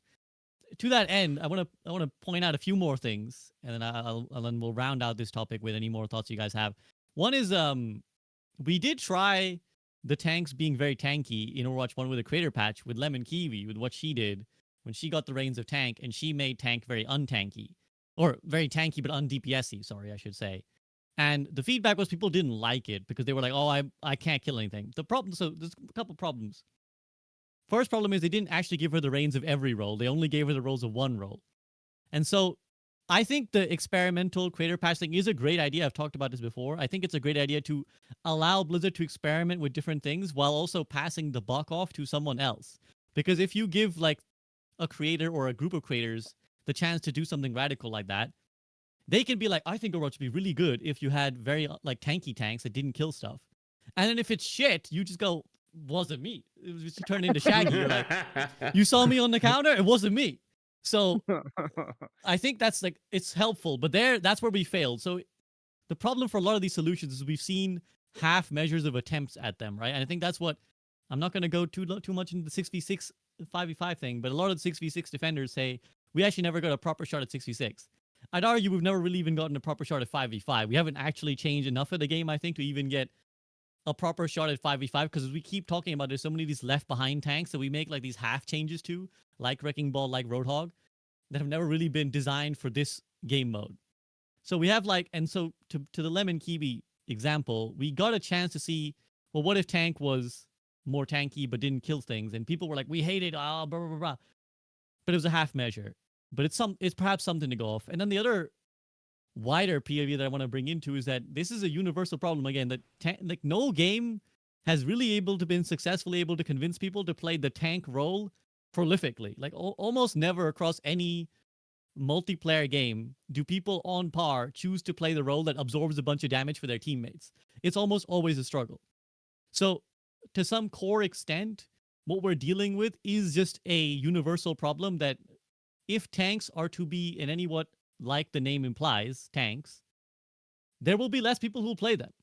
Now that could be something we learn to accept, right? This is kind of what we're talking about here. You could learn to accept this and say, okay, it will be not as popular, but let's make it fun for the people who like that, for the people who like being defenders of their team and space creators. Let's make a role that's fun for them. Or you go the other end of the spectrum and you say, what AVRL is kind of suggesting is like, let's do away with them, or severely, shave them down and make a role that's applicable, like appealing to as broad a category of people as we can.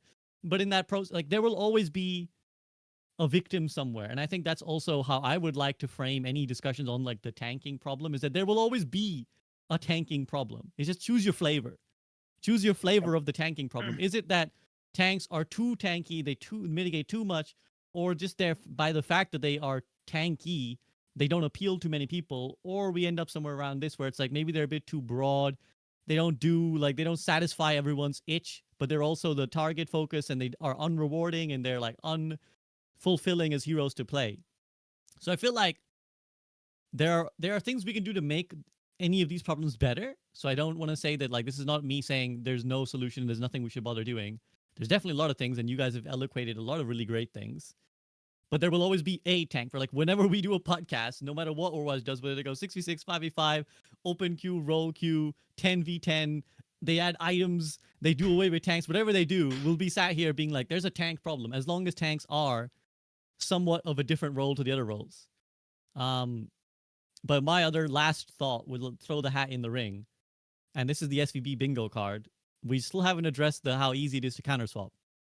And I still think that's like a hidden problem that exists, where the devs kind of talked a little bit about like we're investigating ways to make counter swapping more like less viable and more punishing, and then they kind of disappeared on that. Like they talked about like, oh, we're thinking about coins and a currency to swap, but then they kind of went to 15% ult charge and they left it. And I do think that's another mitigating factor that we can add, is that like at least if I'm Winston in the first fight and they lose and then they run back to spawn and 5-man counter me, I want to know that they at least cost them something, not like a free ass swap and like my hero's useless now.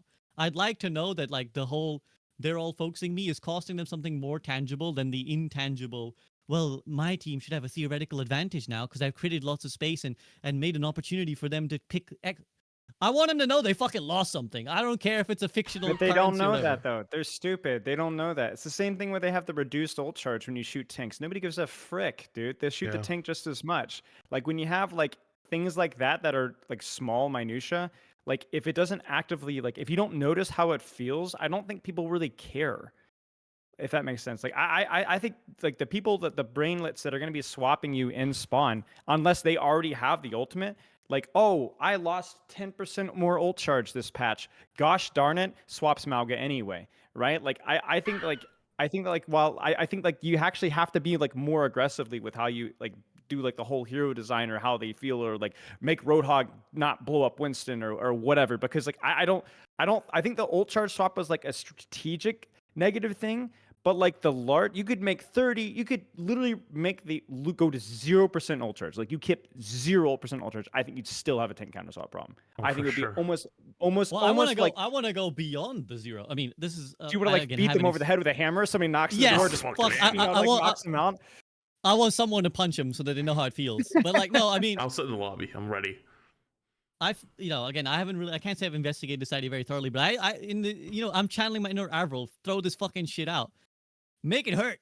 Make it hurt. Like make it do Yeah. something negative. So that, like, again, it should be like a cost to it. I think it's just too free. What if For the something advantage it crazy, like gives it you. doubles your respawn timer? I actually Or you thought have to about this. respawn, What like if if you have to swap heroes, you have to respawn Yes. again. Yeah, you have to like take an extra 10 Ooh. seconds. So you like died an extra time to Wait. swap your hero. What you're saying is we need to take control of a quick play hack. You can bring back creative patches. You can just blame us. I'll delete tanks for everybody, or I'll make everything tank, and I'll be the AVRL. Quick play hacked, and then they can just blame me for it being bad. But that's what quick play hacked needs to be, right? Because there's got to be some extreme cooking. They are like cooking in some ways, but they got to do like this level of extreme cooking, surely. We put Spilo to sleep, I'm afraid. Would it be a death respawn punishment? Like you No, could, but when when you you swap- change a hero after you die though. Like would it be after you die? It would just be in my mind, it'd be like, So, like- you're swapping, it takes 10 seconds, you're dead again. Yeah, so like, okay, let's Yeah, say but- you die and you swap immediately, it would add 10 seconds to your timer. But if you're in spawn and you swap, you respawn in a 10-second timer. Like, maybe it doesn't give you a death, but like, you do die. You know what I mean? Like, it doesn't count to your stats, but it's like, you now have to sit and spawn and wait 10 seconds to get your new You hero. can give him a little animation where Wait, when you're wait, getting wait, res, wait. you know when you're getting res, Yeah, there's like a little simple materialization solution. of your body. Yeah, go ahead. Put a cooldown on changing heroes. You know how when Echo copies you, you can't change your hero if you're dead? You know what I'm saying, right? If you Echo copies you and she's still alive and she kills you, you try to press your hero select thing and it will not let you swap heroes until What the if you Echo copy is misclick? dead. Okay. No, but here it is. Here it is. You don't have to kill the person again. You make it so that you cannot use the hero select screen for 10 seconds after you've died. I'm trying to conceptualize this. So, So- you have to so sit you're- in spawn and wait 10 seconds before you can 10 get... seconds. Yes. That way you don't have this whole second death shenanigans. I don't know if I'm full in on the idea. I'm cooking with you, but if we're gonna try that, that would probably make the most sense. I actually understand what you mean there. That's actually pretty decent. That would be the only way to do it without it being super clunky or weird, I think. I think you'd have to lock it. Like the same way like when Echo copies you, you can't physically change heroes. It'd be the same thing. You come out, you wake up from your respawn. You have to wait 10 seconds before you choose. I don't know what it is, but like everything where we want to punish counter swapping, for some reason it just feels bad for the player. Like I can just imagine I all the agree with that. players, Yeah. out there just complaining like, dude, this feels so bad. I want to counter swap. Like people want to counter swap. Yeah, but here's the they're trying thing: to win the everything game. feels bad. That's the nature. Of Yeah, like that's everything feels true. bad Yes. for someone. So it's like That's true. someone's losing and suffering in any of these. Like you have to. Again, guess, like, this is you what I know, mean. You have to pick and choose the tank problem. What if you? What is what it? if you- What is worse? what if you get RNG like I don't know, it's this imagine hypothetical, you're rolling out a Lijiang Tower, it's a control map, it's completely symmetrical, you don't know what the other team's rolling out on. You roll out, it's like, oh shit, I'm on the wrong tank. This guy's counting me just by pure RNG. And now you feel like you're getting giga punished because you picked the wrong hero out of spawn. And now you have to like get some like penalty for swapping. Now getting punished again. Do you know what I mean? It's like a double punish. I don't know. Okay, we're going a little bit deep in this. This is an argument for a draft mode where you can at least see their hero picks before you, because that's like actually more of like a minor problem, which is like at the start of a game, you get fucked in these situations, but that's like not the major substance of the tank counter swapping problem, right? The counter swapping problem is like in the middle of the game. Yeah. So there are ways to mitigate the start of the game problem that you're describing, where it's like the first physical fight, this happens, but it never happens anywhere else. Like it's not relevant anywhere else. So that's like specific to the situation you're describing that could be countered in a different way. I guess. You need to try I this. just think. I think the best solution would be to like. This sounds dumb, but just have like tanks not counter other tanks. Like the counter should come from other roles. Like just sounds. But it just sounds. I don't know. Even just saying that, it just sounds like, well, obviously. But how would you even do that? I don't know. Bro, I'm not gonna lie with you guys. I'm not gonna lie with you guys. This we need to take the developers and be like, guys, tank buster tanks should not be a thing. Yes. It shouldn't be a thing. It shouldn't be a thing. It's not. There's No. just actually no reason for it to be a thing. And I'm gonna go one further. Is it shouldn't ever feel like there's such a thing as a tank buster. We've already talked about this, like the psychology of why people play Orisa, right? Orisa versus like I'm trying to think of like Orisa versus Winston isn't even that good. Like it's really not even that good on most maps, right? Like it's really easy to avoid her. She chases you across. Like how many times I've played in like Masters lobbies and I dive to high ground and Orisa sits there, javelin spins back at me and throws javelin at my bubble. I'm like, you're a worthless beat. Like you're awful at this game. What are you doing? And it's all for me. It's like an ego thing. Like you're so stupid, right? But for the average player, that's like, man, this is annoying. They're counter swapping me. But like, why do people do that? We have to. I think to an extent, maybe that's unchangeable. But I agree with the whole like I'm down to cook with the hero lockout thing. But I do think that like there's some other things that we can then make it feel less good. Like not just punishment, but like anyway, I won't cook again. I won't cook again. No, keep cooking. Honestly, this is. He's hung up his I won't do it again. Okay, one more thing. Why is Orisa focus tank? Why does Orisa focus tank? Because who else can she reach? What else can she shoot? Well, She gets poked out by every single poke character. She can't freaking shoot the Tracer Genji because those characters are impossible to shoot. So all that she does, like you can't. It's the same thing with Malga. Like Malga has like all this like cool weapon thing that you could do, like set, but you can't use it because you just die instantly. Anything you get poked out, like that to me is the fundamental of science. Like, isn't that every Malga. tank? Like every tank has a range limitation, and so the closest thing to shoot is the other tank. But other tanks have mobility. Other tanks have more choices. Even freaking Reinhardt. Like the new pin with Reinhardt totally opened up options. As bad as Reinhardt feels in Overwatch 2, without the loss of the off tank, the only thing that's kept him relevant is in the new charge. The only thing that's kept him relevant. That's pretty true. And all the tanks that focus tank, all the tank busting tanks, with the exception of maybe Malga, do have severe mobility options. I don't care what anybody says, but mobility creep is Overwatch 2. The outside of dive tanks, I think the default for all tanks is just to shoot the other tank because it's the closest thing within your range and you have limited range. Not the dive tanks. I'm telling you, not as somebody who's coached like dive tanks are more so, but no, not for Reinhardt in most circumstances. It's not good to trade the enemy tank, especially depending on the enemy tank. Heck, even for the more tank, like the funny thing is I've coached a lot of Malga and Orisa, but Orisa especially, you don't always even want to shoot the enemy tank. Sometimes you actually have, but it's not very intuitive to do it, if that makes sense. If you've watched A10 on Zarya, right? A lot of what A10 coaches is like, you shoot the enemy tank if that's all you can reach, but you actually have to like train yourself to right-click backline, beam Thanks so much. But like a lot of these like more range-limited tanks are like way more limited with who they can shoot, and that's why they just tank bust. So here's the thing I want to add to that equation is that while I, in theory, 100% agree with you, Spylos, like, make tanks not counter other tanks, yeah, easy peasy. To speak on the defense of the devs, it's like, I think there's a lot of considerations to juggle because it's like, we want to create a unique new tank that is, going to sell a season. We want to create tanks that are fun and like feel fun to play. And then we also want to create them, like, we also got to think like, which 10 other tanks do they not fucking counter? Right. And I think that like, I agree that we can definitely 100%, there's a lot that can be done balance-wise, and again, given the right minds, I have no Yep. doubt that they could make better versions of these tanks. But that's the reason I always gravitate towards format solutions rather than, or systemic solutions, I should say. Format perhaps alludes to 5v5 6 systemic solutions rather than balance solutions, because like inevitably this will crop up again, probably in some way when some new thing is introduced. Yeah, And I feel the like way I look at it though is like systemic design, not like, oh, Mhm. this number needs to go up or this number needs to go down. It's like 100%. systemic design issues. Like no matter how much you tweak, fortify, if Orisa can't move, then she's going to be a tank focusing tank. But Like, what there's but what nothing you're you can talking change about is entailing like changing, literally like reworking like 10 tanks at once. Maybe. Just let There's- Orisa Which is just fly. like Let Orisa fly. Let Orisa fly. I actually think Ramatra's fine. We talk about a couple of tweaks to Omnic form. but He has the range. Ramatra's fine now, but then you change 5 tanks and you realize, well, one of the 5 tanks we changed now fucks Ramatra because we did this thing to make him unfuck the other guy.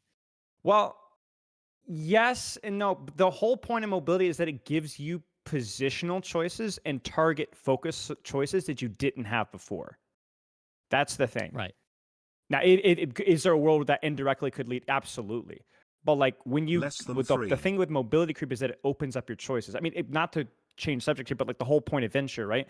Venture is not that good versus tanks, but it doesn't matter because they can take different off angles and choose different targets and be creative with their positioning. And I think like whenever you like even look at the DPS cast, what are the tank buster characters in the DPS cast?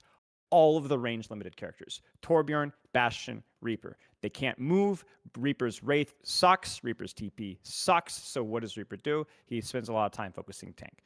And that's like they have to. Like it just has to, because if you try to do anything else, you just die. I mean, even look at a character like Malga. Malga actually has like this really cool mobility skill, but because again he doesn't have any sort of CC counterplay, because his hitbox is huge, because all of his mitigation is tied into self-heal, he can't use his run except to go away, because if he ever tries to make a play, he dies instantly. So instead he has to sit there and shoot tank.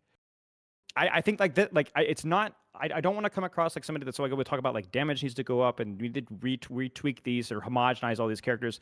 But like again, when you have characters that can't move, they become. You remember the term caricatures I used to use? They become caricatures. When you can only focus one thing, you can only do one thing. You have to be good at the thing, otherwise the character's trash. Yeah, and I definitely I don't want this to sound like I'm not agreeing with you, because I do. I think what I'm trying to get at is that I don't think there's a singular solution to any of these things, and No, we certainly need, not. We No, certainly basically not. need big picture changes on We saw multiple that with areas. season 9. We saw that with Right. season 9. That was a systemic. That was a big picture thing, right? They did with the hitbox, and I think that was Mhm. pretty well largely received. So I agree. Not at first. I agree. Okay. Well, in the practice range, Flash in the just goes in there, pre-access just play. put it to misery. Bang! Yeah, so hopefully we'll go ahead, Flats. I don't know if you know, but there's like a old Riot dev clip where the difference between Blizzard and Riot is Blizzard comes up with a really cool idea and implements it into the game and thinks about how it'll affect the game later. Well, Riot, when they implement something new, thinks about how it will affect the game before they implement it. So like when you make a new character in Overwatch, right? Let's say Venture, like a character that digs underground, pops up, you know, has a nice drill, like runs in, like a lot of these like cool things, but doesn't think about like what kind of an impact that'll have on the game. Like what is it like having another DPS CC character that, you know, has invulnerability of going underground, right? Like you know what I mean? Like right now, like it doesn't seem like a big problem, but it could be something like in other characters it's a little bit more apparent quickly, right? Well, when Riot develops characters in their games, it's like, okay, like we're adding another smoke character. You know, how many, like what do the smoke characters currently do? Like what way can we make it so that it's different from the others, but not enough to like break the game, right? So like, as well as right, but you would have to literally like rework so much to the point where they would fundamentally be different. And I don't know if they're willing to cross that road and go down that one. And two, yeah, I don't know how do you like contextualize that to a lot of people, because people love their characters, right? Like, and you know, this is going to be controversial. I don't care. I think you're right on what you said earlier on, like, the patient tanks, like your Winston, your Ryans, right? Like, I think that Overwatch 2, when it first was designed, that first beta, before a lot of the old team either quit, laid off, whatever, and like the new guard kind of came in, it looked like they were leaning more in the old traditional main tank role as the tank role. But then it changed, and it seems almost as Overwatch 2 has developed, it now leans more into the old off-tank role, where it's more damage, more stand, like, you know what I mean? And where, yeah, you're getting that reward for always having uptime and always sitting there and always shooting the tank and always doing other stuff, instead of like being patient or making plays or whatever it is. And I think we're so deep in that at this point that it would take a long time to write that ship back if you wanted to go that way. And also, there's a lot of people that love those characters. Like, don't care. I think when Roadhog's meta, the game is terrible. I think that everyone has a terrible time. Nobody has a good time. Support players, DPS players, tank players, everyone's fucking miserable. The only person having fun is maybe the Hog player. But then, you know, that you kill a character or you kill the game for that Hog player, that they love that character, they love that playstyle.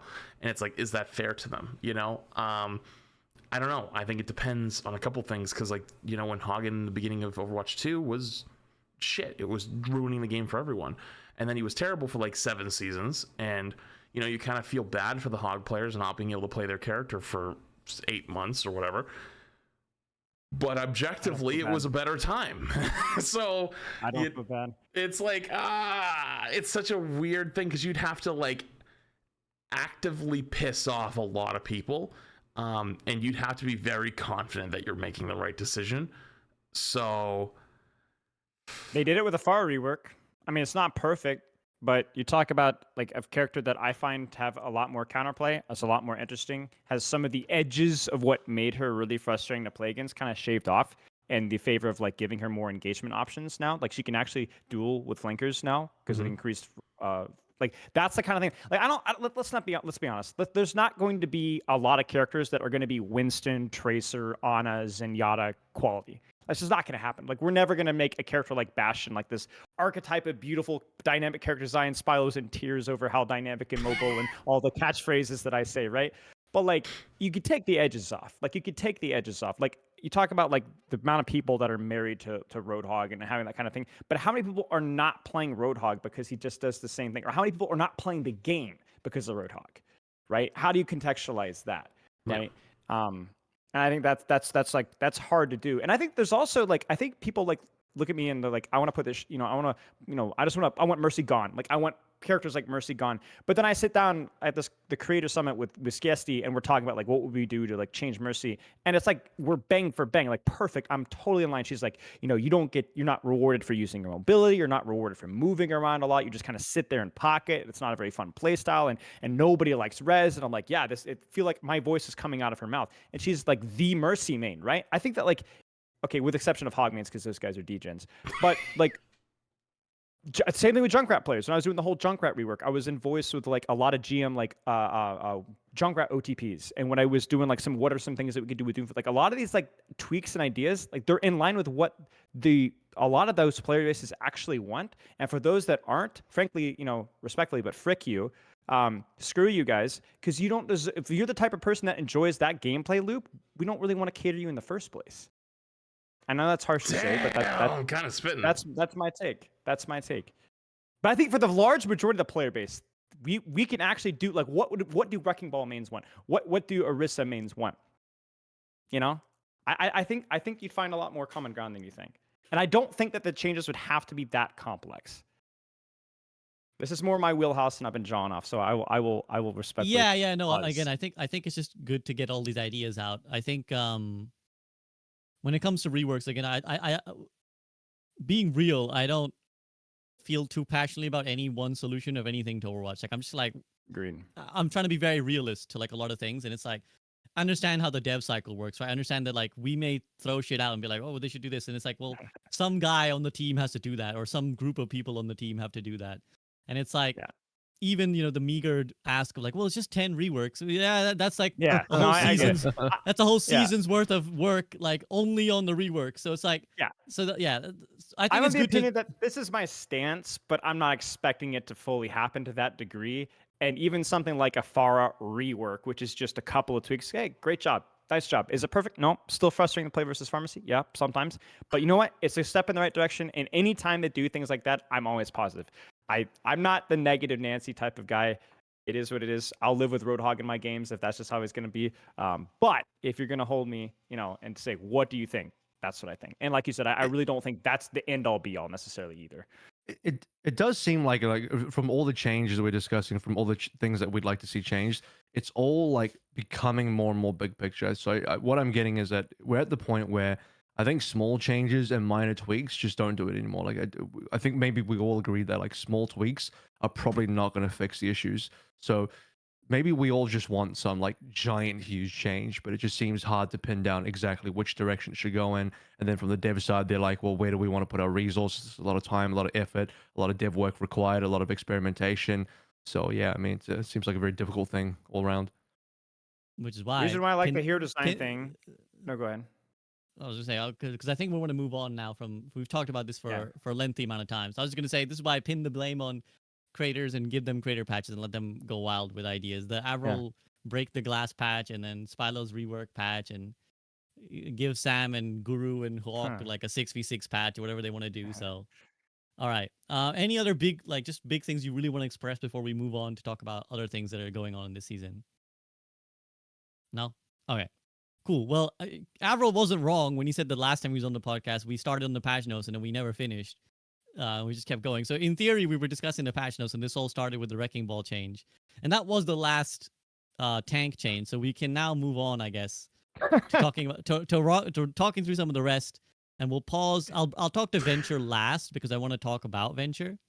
But Sombra total virus damage down from 100 to 90. Any strong feelings on this one?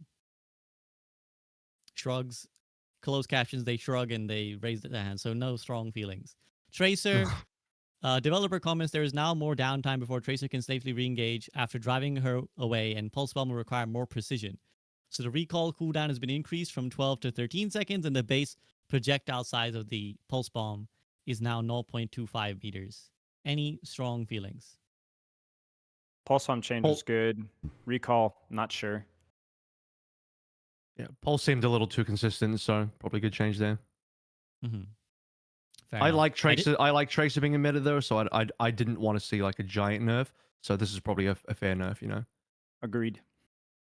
Yeah, that's fair. I had a game with Tracer the other day where I died with recall in 1 second. And I was like, patch nerf, absolute patch nerf. Okay, we'll bring back Venture in a second because I want to talk more dedicatedly about Venture. Let's move over to supports. Iliari's primary fire recovery rate increased from 0.2 to 0.25, and the secondary fire heal per second increased from 105 to 115. Any strong feelings on this one?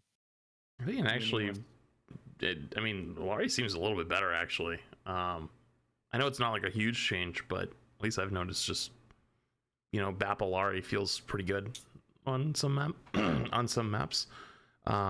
So it's such a small change, but it's weird. Like I feel like I can kind of save my tank a little bit more again. I like it. I actually like that change. Does it seem like the devs are trying to push Ilari into more of like a healing role rather than dealing damage? Is that it's kind of the feeling I get with the direction of this hero. It is a very small change though, so I mean I'm not going to freak out, but it is interesting that they opted for this angle. Her identity is just so strange. Like I think I've said this a lot in my stream, but like I think she's like sleeper for like one of the strangest designs we have in Overwatch, period. Like what does she do? She's like the off-angle turret enabler. I think I read somewhere in Reddit, she's like the Moira for people with aim, and it like made me like die laughing. It's just like what does she do? God. Like she's not particularly good at like tank killing. She doesn't really have any particular utility. Her mobility is actually pretty weak as well. She's in a really strange state. But yeah, I think it's a nothing burger change for me personally. Interesting. Okay. We'll leave that sentiment hanging about the Moira for people who can aim.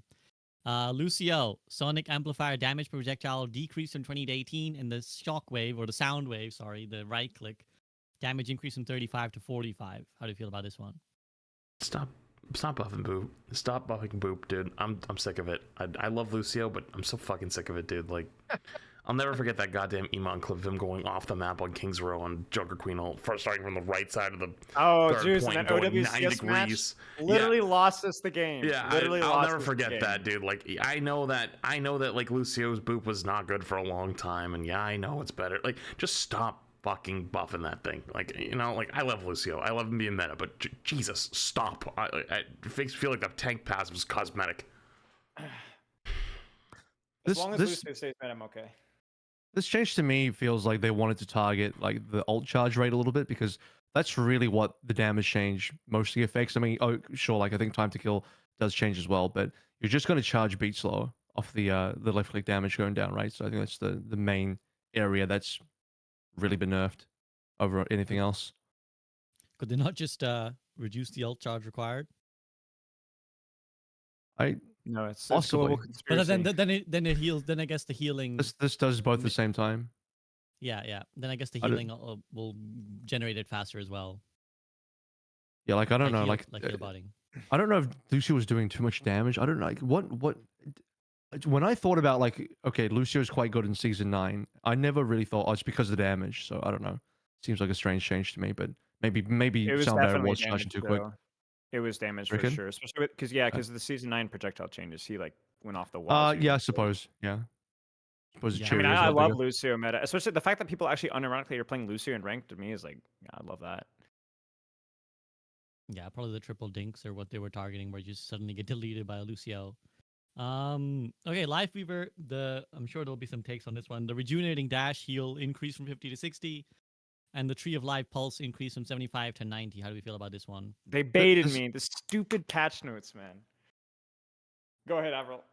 This is just like the Kylo Ren more meme. Every patch is like more Life Weaver, just more. We don't know what to do with Life Weaver, just more. Make the numbers bigger every patch until Life Weaver gets broken. It's like, okay, too much, now go back down, and then we just get this infinite cycle of more, too much, go back down, and then just repeat the same thing again. I don't know. This is how Life Weaver is now. Just keep tuning the numbers up, broken, go down, keep tuning it back up again.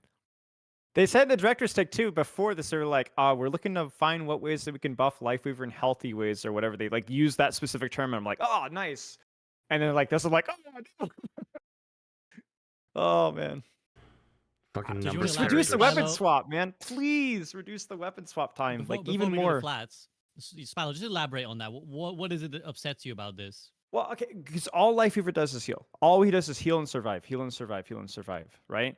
And I know some people are going to be like, yeah, but it's okay to have like a non-aim support and stuff like that, which like, sure, like, but then we need to put some thought into like how his like utility works and how can we make it more skillful and more interesting and like provide more value. And like, I know some people are going to mad at me for saying this, but like, why the frick does Life Grip not cleanse? Like or why have we not looked more at like pedal platform and what we could do to improve that experience overall? Why don't we reduce even if you don't want to be an aim hero, okay, fine. Being able to defend yourself, why can we not reduce the weapon swap time between your heal and your damage? It feels so clunky and slow. Like there's so many like little tweaks that you could do, I think, with this character that besides just buffing the healing up. Like I think the recent healing change they did where they like that was relatively whatever. But this one is pretty relevant. And again, it's not so much like the number changes itself, it's the spirit of the change that confuses me. That's fair. That's totally fair. Flats has turned his cam off for a second. We've all swapped our positions, except Avril. Avril remains constant. That was and on, that on was that the note, that was the remove the glass moment for Spilo before the Life Weaver. There it is. Well, what is your thoughts on the whole Life Weaver situation, Avril? I just think this hero's design is still really flawed. Like, I mean, I think we just had a conversation about the fact that Skiertzy admits that, you know, heal botting Mercy is not fun. Well, I think the same is probably true on Life Weaver, but the utility is just, I don't know. Petals just still seems like an awkward ability to use and get good value out of. I still think most players just this is just like a hard ability to figure out. Like, what are you actually supposed to do with some of the stuff? Pull is still interesting, but to me, it's like a res adjacent ability, which I'm not a huge fan of. And you know, still feels weird to play. It's like kind of like playing against pull feels super frustrating. You're about to kill someone and they just get yoinked. That's why it feels res adjacent to me.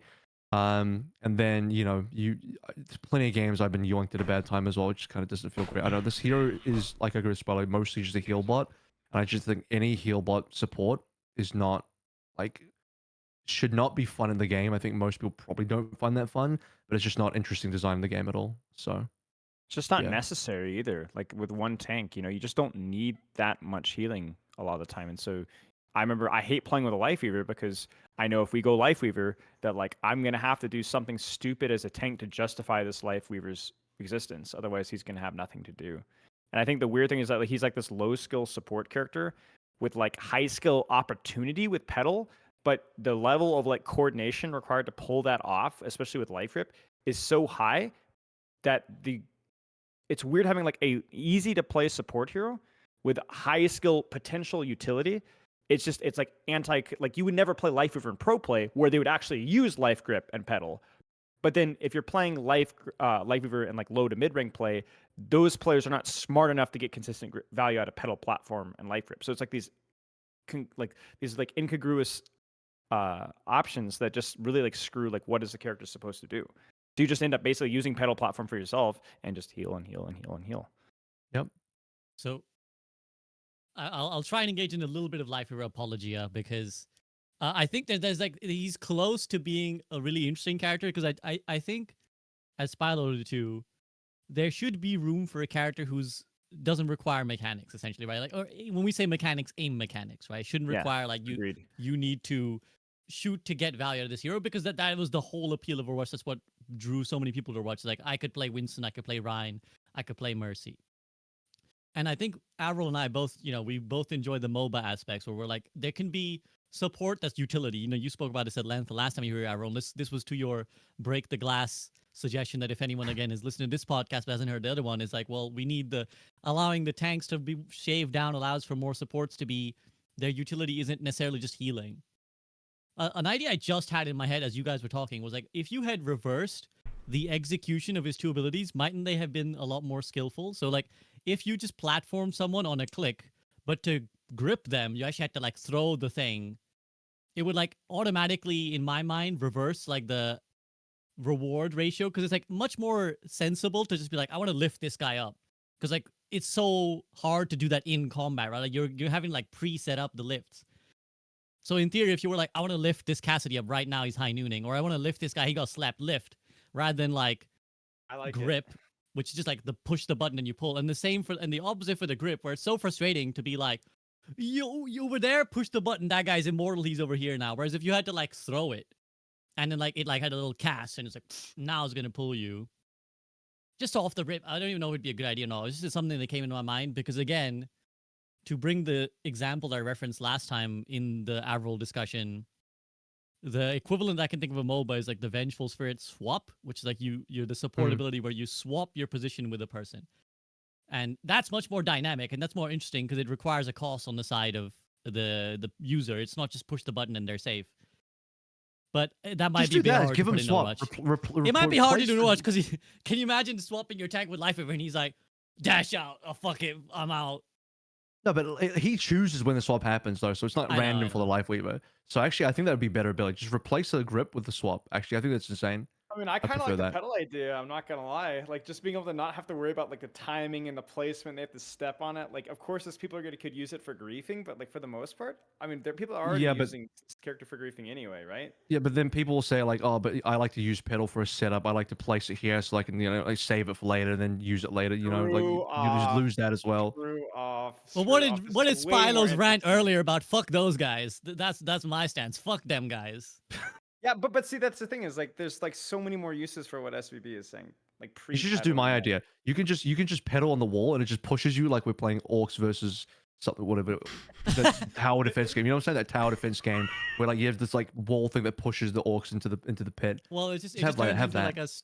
like a scene out of a Star Wars movie where the compactor is like slowly pushing two life. Yeah, but it's just one. But it's just one. It's just one Life Weaver. Yeah, but the other wall. It just, Life like, Weaver pushes has you up. the other Life Weaver has his own wall, and he's pushing you in too. Yeah, then you get pin. You take pin damage between them. Yeah, nice. We'll do that. I'm hoping the devs will have enjoyed our unhinged cooking and probably been like, this is why we don't let these guys balance the game. That's Fuck why them this guys. is why the creators got to take. We got to take control of Quick Play Hacked. That's what we got to do. What you're suggesting is some sort of political riot where we take control of the Capitol building, which is the dev HQ, and just be like, no, we will decide now how the balance is done.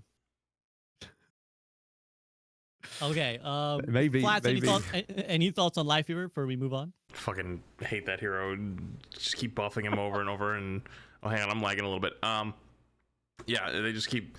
I don't know. It's just another stupid numbers character. Reminds me of fucking Mauga. It's just numbers go burr, and it's just gonna suck until they just keep buffing him until something breaks. And it's still stupid. They took away the ram punch / fire strike through pedal. It just I had a fucking random game playing like quick play the other day with like friends and stuff at like 2 a.m, and I, you know, because of the new shroom mode, I get to fuck around a little bit more. I was playing some Rhine because, like, you know, normally if I play Rhine in like any game like that, you get the egomaniacs chasing you around in circles, but you know, luckily now I could, you know, get to have a little bit of a good time. And I hit this Life Weaver, I'm not fucking with you, 10 times. 10 in a row, and yeah, they were getting pocketed by a Mercy. Yeah, they popped a tree, but I didn't miss. I hit 10 swings back to back to back to back to back to back to back to back to back to back, and I didn't kill him. That's fucking stupid. That is fucking stupid. I don't care what anyone says. Fuck that guy. I think someone could make a great rap song out of that back to back to back. That's a beat right there. I was half expecting drums to kick in, and then like AVRL takes over. He's like, all right, let me drop some heat for you guys right now. No, that's fair. That's totally fair. The tree is like massively overtuned. Like you can just fight anything while you're in the tree. So yeah, I think that's something for them to think about. Okay, moving on to Moira. Then the last actual patch change. Real quick. Yeah, I play Sigma, and I had my flux blocked by a teammate's tree LOS blocking me out. So I was like, all right, very cool ultimate, very fun. The team trolling aspect of Life Weaver is just so cringe. I can't get over it. Real. I just lose an ultimate because my own Life Weaver blocked me. It's very cool. Yep. That's true. That's true. That is. Yeah, it's not just the one thing; it's the many things that control you simultaneously. And right? they It's weren't like, trying to troll me; they were trying to help Right. me, but it screwed me instead. That's the thing. They accidentally trolled me. That's the power of this hero. The true team damage. This is a hero that deals team damage. You know, you can PvP your own teammates. there you go. There's an appeal there. It makes it sound like a good time, to be honest. Okay, Moira. So the biotic grasp, which is her damage per second decreased from 65 to 60, and then the coalescent self heal increased from 50 to 55. Any strong feelings on this one? No, it's just to match the season 9 HP. Her damage was increased disproportionate to the amount of HP that everybody got, so her damage was higher proportionately, and now I guess it's more in line. So Fair enough. Any strong feelings? I know Frito was here. He'd be wanting to go off about Moira being horrible, but Well, I horrible play think- against like broken, right? Wasn't it? yeah. He just hates her existence in the game and like how easy it is to just free heal everything up and nothing ever dies, and she just right clicks and beats everything. Which I think, I don't. I had a more generalized point to make about supports. Like I don't know if this is a current trend. Maybe these specific patch notes are still too small to make a judgment call on it. But I'd be very interested in like a closer look at supports moving forward, where if they keep buffing healing numbers, like how quickly are we just going to go back to season 8? You know, like how quickly are we just going to remove the impact of the healing, the damage passive on DPS? be really careful. or That was the whole negative point of healing. season 9. That was the whole point of season 9. So I'm a little concerned because I just, you know, these patches, I'm just like, oh, they increase healing again. Oh, they increase healing again. It's like, you know, we're heal creeping, guys. We're heal creeping back to season 8. Just saying, be careful. I think it's a valid point. I think obviously like you want to be careful not to bump everyone's HP up and then just bump every other number up too. And it's like, well, what was that all about? I just want to say before somebody says it, because it's going to happen. Someone's going to go, oh, it's just one little change though. But it's like, yeah, just one little change here. Every patch. Just one little change here. But then just like a small change here. but like this character really needs just like a very small change. But like, because like, you know, it's been a few seasons that first character, like they just need a very small change. That's how power creep happens. And then because that guy got to change, this guy needs to change too. Because we can't have that'd be imbalance if one hero got to change, this guy didn't. So everyone needs to change. He's got to be balanced, right? So. Season 18, more HP for every character. Here it comes. You actually physically cannot miss in season 18. Like it will move your crosshair onto the target. DPS passive is now negative 100%. So if there's not a DPS shooting, the target is unkillable. Yeah, again, I think for those who maybe weren't around in the Overwatch 1 era, this is the power creep that a lot of Overwatch veterans fear, which is essentially that progressively small changes accumulated over time will result in a character eventually being hella busted before you realize it. So that's why I think morally most Overwatch 1 players are like, why are we doing this? Like, what's up with this change? Like, why are we doing this thing that won't change anything? That's, I think Spilo and AVRL maybe both said at the start was like, doesn't change anything, but just it will 5 patches down the line. But right now it's like, what? So, I mean, they also said that part of the reason why they changed the HPs over nerfing a lot of the damage and healing was because psychologically players react really, really negatively when their characters get nerfed. So they're like, oh, like this way we can nerf everybody in a way without, directly nerfing them. And it's like, yeah, but every time you give everyone a small buff and you're afraid of nerfing them, now you've created the same issue. It's gonna only go up, right? I'm like, oh boy, I'm scared. See, what we need to do is we need to use our small platforms just to be really, really loud, obnoxious, and negative to counteract the psychology. Because then they'll go, oh man, these guys are onto us. Are their backlashes worse than the negative psychology of having a small nerf? So we got to be louder and more negative, more clickbait titles, more red text, more angry faces. I'm in. Flats. I'm down. Flats. We need a negative face. Everyone knows the Flats this. We need like Flats like holding an axe or something instead for the thumbnail. Like that needs to be the thing that goes. I'll be completely honest with you. I had a Blizzard nuke and cook video like after the beginning of this season. Like actually like I've not been so pissed after like sitting in queue for hours, can't play with anyone. Fucking I got a game with that day we got to play with Seagull. There's a play of the game where I shattered 4 people. In the play of the game, is Seagull coalescing them and gets 4 kills, and I'm getting bullied into the corner by the Orisa like it's middle school, like they're taking my goddamn lunch money, and he kills everybody. But like you see me getting fucking blasted into the corner, and it's like, oh, fuck, I'm sorry, I hate this shit. Like I don't want to be here anymore, And I was like, what, I'm gonna give them like a week to see if they can fix some of these issues. I want to give them a week, but man, I was this close. They will trust. They will trust. This dev team is better than Overwatch dev team, I will say. Yeah, definitely. They are. Definitely better. I'm sure the devs listening are delighted at our suggestion that what we need is more Overwatch logo. At least we're better, guys. Arrow, at least we're better. Arrow. Yeah. More at least we're better. At least we're better. Or just like an Asmon Gold face of just like, oh, what's going on here? Maybe that's the one to go for. Yeah. Okay, so let's head back up to Venture then. Let's dedicate a little bit of time to talk about Overwatch's newest hero. So let's just talk big picture first before we necessarily specifically talk about the changes before they were put into the game. How do you feel about Venture, guys? Like, are we liking Venture? Are we liking Venture's place in the game? We'll go with AVRL first since he just changed his background. Closed caption: AVRL changes his background to a thumbnail about Venture. See, the trick is you think I'm about to go, but really I'm just teeing up Spilo because it's another one of his YouTube thumbnails. This is another one of his videos. So really, Spilo, take the floor. I'm just helping you out here. I'm helping you out here. Yeah.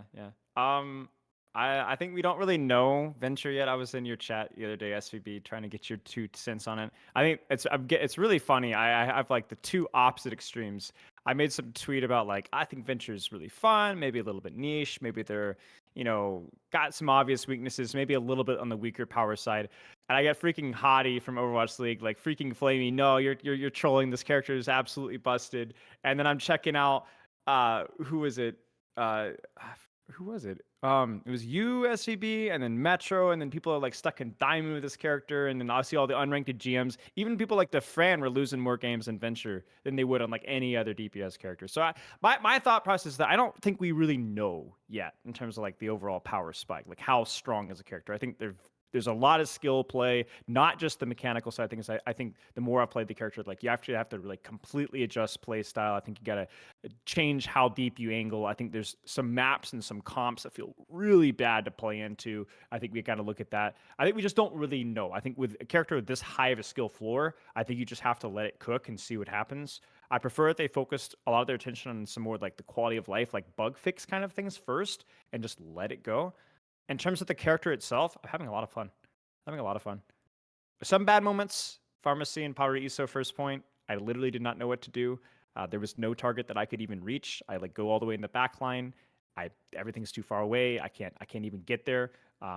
But for the most part, I think quite pretty fun. Just kind of have to wait and see. I will say though that there are a little bit of extremes right now where like you can have these moments where you really cannot do anything at all. And then sometimes, like Flats, I think was saying earlier, where you could pretty much just one shot somebody, and there's not a lot that they can do either. So I think that maybe that extreme is something to kind of keep an eye on. Flats, your thoughts on Venture? Fun. I agree. I think way too early to tell like how impactful they are. Just because like, you know, you're gonna have those moments where you get caught by surprise and they left click, drill, left click, and you just boom, you're just dead instantly. But they also committed all their cooldowns to get to you, you know, and it's like they probably traded, and it's almost like old Doom where you would go full charge, full punch for somebody in the back line and get a big trade kill, and you know, if you killed the Ana or support, it's like that was worth, you know, like okay, we probably win the fight off of that. Overwatch 2 isn't as actually simple as that, you know. It's like there isn't always like if you killed the Ana or killed the Kiri, like you guarantee win the fight. Not really anymore. Yeah, some characters have a higher chance than others, of course, but you know, it's so strange. Like some games you see Adventure going crazy and killing multiple people a fight, and you're like, whoa, like they're going nuts. And then there's games where you didn't even know you had Adventure. Like you're like, oh, how long have we had Adventure? You know, but yeah, I think it's probably gonna take some time, and I think that's a good thing. I think it's a good thing that's not blatantly obvious, like how broken the character is. Like, hell, thank God it's not like a Malga release where everyone goes, oh. Shit. I got a screen that I'd never seen before after playing Venture. It's like, you've been avoided by a lot of teammates. I'm like, oh no. Yeah, I mean, Really? so I haven't played that much Overwatch in this season 10. Not specifically because of season 10, just my own other priorities. But I have only played Venture in season 10. So like the last week, basically, I've been one-tricking Venture. And take with a pinch of salt that I suck. So my thoughts would be that as someone who played a lot of Reaper in Overwatch 1 as well, it's a reminiscent feeling where I think when it comes to like a hero who's fundamentally range challenged, if we can call it that, like just will always be short range, they can never be busted unless they're like so statistically busted that it's just like dumb. Like they're like so overstated and that like the meta allows for like a brawl basically, that they're like the pick to have. Other than that, they're just always going to be good in some places and bad in other places. And that's how I felt with Venture, where it's like, as you said, Spilo, there's some maps where it's just like, I have to do gymnastics just to get close enough to even be effective at all. And like even fight where they're fighting. And there's also some comps where it's like, there is nothing for me to fight here. Like everyone flies away, like literally or metaphorically, they all just like disappear into the ether. So like, they'll see me coming and shoot me all the way, or they will, you know, the minute I do pop every cooldown to get close, they're just going to disappear away and I'm useless. But of course, there's other situations where, as you guys said, like the delete potential is insane. And I actually think that there's like, I personally, I don't know if you guys felt this, I feel like there's something wrong with Venture's footsteps. I don't always hear them when they're close until like I'm dead.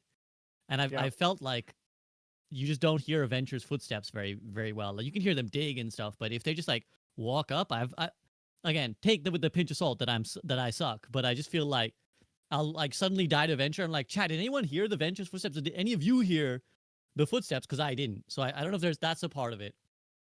But I do think that, yeah, it's most reminiscent in the sense of like it's a character that wants to trade kills, that can like burst to kill. But I actually think Blizzard hit the nail on the head in terms of the power. Like I think safe side is strong is where they landed. I think like this is a character strong in some situations and not so strong in others, not meta defining, I think, but not busted, but not frustrating. Although I know Yeah. some people dislike dislike Venture. Depends probably on the hero. Like Ana players don't like Venture because like, well, you don't land the sleeve, you're dead. I Avro, think how it's have you a felt? I think it's a general good sign. Like I think we can all agree that like the hero doesn't feel it's too early to tell, right? Is the general sentiment, which is probably like great because it means Venture did not release as a Giga Busted hero or super underpowered. Like we're not looking at a Life Weaver or a Malga where it's very clear from day one. It's like, oh, this hero is bad, or oh, this hero is like too good. Like we've landed a good place, which is why I suspect that the devs had no reservations about putting Venture into comp day one. Um, a lot of it due to the fact that we had the trial test, so people got to give feedback. We already got a day one venture patch as well. Um, yeah, very unique hero design. I like the design a lot. It's certainly one of the most unique hero designs in Overwatch, but not in like a holy shit, are we still playing Overwatch kind of way. When Ball first released, we're like, what even is this? Is this an Overwatch hero or what? Like it's so insane. So we're not at that level of cooking, but we're cooking enough where you have a unique design where we've never had a burrowing hero before. I have some thoughts on invulnerability. I'm generally not a fan of invulnerability, but otherwise, um, short range is fine because I think short range, as long as you have like fun mobility to like allow you to play with that range, it's not an issue. What Spido said about Reaper before is like a bit of an issue for Reaper, right? Like your short range and your mobility is not amazing, so you're just super limited. Whereas that's not true for Venture. You can be very creative with the mobility as well. You can do all sorts of different combos and you have a lot of choice in how you use the mobility. You do a short pop up, do a long pop up. You can extend your vulnerability to something like 5 seconds. I remember Jake saying like you can with your dig combined with like a maximum charge at the end of your burrow duration, you can have like 5 seconds or something of a vulnerability, which is like huge. But you can also make it really short if you want. The only like real scary thing is I just don't want to end up in a game where like you have a hypothetical stalling composition. There's a maze freezing, and then oh here comes the venture, here comes the burrow, and there's like 5 seconds of burrow plus pop up. Oh now the next guy touches, and now the next guy touches, and it's just like infinite stalling. Is that bro? Can we cap? Can we ever finish this game? It's just infinite touching with all these invulnerable abilities that you can't counterplay, can't do anything against. So I have a lot of concerns about that, but I haven't seen that level of extreme play come through yet. Maybe down the lines when we have like pro scrimming in and you get some super organized games where like people find the wacky comps, you can play the venture. Um, but for the most part, it feels like a very fair hero, right? Because you guys have discussed already. There's legitimate counterplay, which is good. Like you want a hero that is strong in some areas, weak in other areas, and maybe has some obvious counterplay, and because it's DPS, you Venture is a DPS, not a tank. I think the counter swap situation is not as extreme, like so that's fine. Um, Generally, I think this is a W. Like this hero to me is a thumbs up. Like good design, feels fair, is not giga busted or underpowered at launch.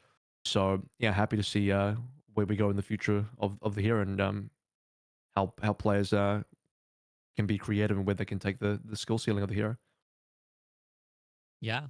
I also think one thing to shout out is that like the burrow visually like doesn't hasn't caused any problems in anything I've seen. Like there's never been like it would be so easy for it to like break the game's visuals or like to break some aspect of the map where it's like this is a hero moving underground and like this little debris being shifted up off of everything. But like it looks amazing and like it never has bugged. So shout out to the visual art team. Like that's crazy. That's super impressive in my mind to like just throw the hero in there and it hasn't caused a problem. The One of the fluidity best is really good. It's almost perfect, I would say. One of the best designs is the fact that you can die while burrowing. At first, I was like, "Oh, this feels kind of lame," but then I was like, "No, it's good because you don't want another Wraith form where the Reaper just presses shift. Like, well, can't do anything about that. So it's good that you can counterplay the burrow and that like the Venture just can't burrow in your face and just laugh at you. So I'm glad that there's some punish there. Personally, as on the giving side of the venture, I would trade a slightly faster burrow for a much shorter length of burrow. Like I think it feels a little bit too frustratingly long. Sometimes again, could be skill issue on my part, but there are a lot of occasions where you're like, I feel like I burrowed like 2 seconds ago, Yeah. and I still Well, got pushed out. if you get Yeah, bumped at all, it delays the burrow by a lot. Like it slows down the burrow animation a ton. So Well, getting booped, even just like nudged while you're burrowing, like really screws you over. I don't want it to be an escape tool, especially not a reliable escape tool, because then it is just like Wraithform 2.0, and I Right. don't want two Wraith forms of Right. the game, right? So Right. I'm glad the burrow is slow, personally. That's fair. That's a fair POV. One of the Flats, things that anything you want to annoys add? Yeah, go me. ahead. Oh no, go ahead. No, go ahead. No. No, You're good. Flats, anything you want to add on Venture? Nope. Nope. All right, Spilo, go ahead. One more thing. I think just for like the burrow reduced cooldown thing, I think they really. I hope that they change that. Like, because you have to do one of the things is you have to do the order of operations correctly. Like, you have to burrow, then drill dash, then like you hold the burrow, and then you get your drill dash back. So it's like this perfect fluid combo. Everyone loves it. But if you, for whatever reason, want to use your drill dash and then you burrow, well, now you have the full drill dash cooldown. I wish they do like they pull like a Doomfist and Ultimate kind of a thing where it was just generally a reduced cooldown for the drill dash, no matter what order of operations that you did it in. I think that'd be a little bit more fluid. Because it feels weird that you have to do it in this certain order to get the reward. If you try and like, for example, imagine like if Doomfist slamming in then punching out was worse than punching in and slamming out. Like you should be able to go either way, and it feels like you're kind of limited. That's one of my. Like I said, there's a lot. How would you generally reduce cooldown? Sorry, what do you mean? The same way, like in your Kitsune Rush and you have an accelerated cooldown Yeah, reduction. yeah, yeah. Whenever you're burrowed, you should just have an accelerated cooldown reduction. Right now, it just goes from 8 seconds to 4 immediately. It shouldn't do Okay, that. It should go I 8, see what 7, you mean. I 6, see what you 5. mean. Right. Yeah. There's something there in there where it could encourage you to stay in burrow for longer, but I think overall it would be a better change. There's like a lot of like weird things as well. Like I don't know if have you gotten stunned while trying to do the burrow drill dash combo before SVB? So you can get Oh, stunned. you mean like you're burrowing and Yeah. drilling in? Right. So you burrow and you're channeling the drill dash, right? Like about to go. And if you get stunned, it puts both on cooldown, even though you haven't actually drill dashed yet. So there's like a lot of things like that that feel bad, but I think that stuff will get fixed. Yeah, I mean that's I have a general complaint about like these kind of server issues seem to happen a lot more in Overwatch 2. Like my ping is like does deceptively bad. Like like it'll say 40 and it feels like 100, and like stuff like that happens all the time where it's like I thought I got these cooldowns off, but now they're both on cooldown and I got disrupted or whatever, right? So yeah. Yeah. I do have a comment about the ult though. I'm personally not a fan of just like, here's the DPS ultimate. It does damage. Have fun, guys. Like I don't know. Maybe it does. I can't remember where I saw this comment before. Someone made this comment, which I kind of agreed with, where it looks like the devs wanted to give Venture's ultimate some CC because it almost looks like an Earth Shatter, but then it's like, oh, this is a DPS. Remember, you can't give a DPS CC, so this is dumping a bunch of damage instead. So I don't, yeah, it's a weird ultimate, isn't it? Because it seems counterintuitive to the rest of the kit, whereas the rest of the kit makes you want to be like a close range melee-esque character, but then the ultimate's like, no, you do big damage at long range and you do very little damage at short range. So it's like kind of weird design that way. So other than that, it's just like a big damage ultimate. Put the nano on top of the ultimate, and now you're just like one-shotting people. I don't know if I'm a big fan of that personally. Verticality too, right? You can't even be like a hair off the ground. Like I've been grabbed and I'm literally like on the and you can't use your ultimate. And like and the whole thing like, well, I'm on this layer and you're down there. It's even worse than Earth Shatter. Like I've had many times where I am looking at somebody, they are directly in front of me. There are no structures, and it doesn't hit. And I'll go in the replay viewer and pull it up, and it goes right through them, and it doesn't hit. And then one of the examples I pulled up the other day is I was in a death match, and like I forget what it was. It was a warm up map like Chateau, and there was a Pharah like 15 meters, like not 15 meters, but like 15 feet off the ground, like, and I hit her with the ultimate, and I don't know how I did that. And I was like, how am I hitting you, but I'm not hitting the people that are right there? And like AVRL said, it feels really unintuitive to use the ultimate and super inconsistent, like absolutely broken if the stars align. But I mean, how many times I feel like I have like almost a negative fight win percentage of that ultimate, because every time I want to try to use it, I end up feeding. Like I can't quite get it to work, or I'll use it and I'm like, all right, I'm just gonna use it. Everybody looks at me and I burrow and I run away. It feels like Dragon Blade but worse in that aspect. Yeah, I tend to agree. I think my experience was like the first couple days, it's farming. It's like a 2K guarantee. Like you're gonna kill two. But I think much like a high noon, people got used to it. Now they're just like, either they fully LOS it because it's not that hard, like you just wait it out, it's not that long, or it's like they just instantly kill you, or you have to like burrow or like instantly focus you. Or they do this. They find this really OP strategy where they take a step on a stair, and now they're now they're invulnerable. Well, exactly. It's just like they just stand. You can use the leverage. You can just just hide for a second, like because it doesn't last that long in terms of like how long you can save the shockwaves. So it's another feast or famine aspect of Venture, which probably is part of the whole feast or famine nature of Venture. Like you're either like again, it's like certain characters that like can't dodge it at all, and there's certain characters that like lol. You think that's gonna work again? Like a rallying brig is just like the hardest fucking, like, you're just like, oh, okay, well, then I'm useless now. So, but maybe that's fine because rally's also an ultimate or whatever. So I don't know the solution either. I don't think there'll be some systematic change to Venture ult. Like, I don't think they'll suddenly make it so that Just it's feels an air weird, you know. cannon. Yeah, it does feel weird. I think they could work on how consistent it feels. Like maybe raise the ground threshold of it a little higher. But Like I said, like it even just feels weird from a design perspective, where like melee close range it's like bad, then long range is good. It's like the opposite of the hero design. So I don't know. fair enough. Any other thoughts on Venture, Neil? Okay, well, let's move on. I mean, I don't. There are the patch notes we could talk about, but I don't think it's like massively impactful. It's kind of, I think we've covered on Venture like a lot about it, so I don't think we need to necessarily get into the specific changes. Let's talk about a bit of wide and narrow matchmaking, because this is another big change that they brought about this season. And I want to take it to Flats first, because Flats, you already alluded to some of your experiences with the wide and narrow matchmaking, but how have you felt it has gone down in what was a much look forward to change, I feel? I think it was just like completely bonehead to not know that duo queue was gonna be suffering. Like, yeah, like I think it makes perfect sense in a world where 5 stacks face 5 stacks. I think stacks face stacks. That makes perfect sense. But considering a duo queue in the same space as a 5 stack is fucking wild. And I think the correct way to go about it would have been that if you do choose the duo queue, that you get put into both pools of the wide pool and the narrow pool. So there's a small chance you can get pulled RNG'd into a 3 stack versus another 2 and 3 stack or a 5 stack.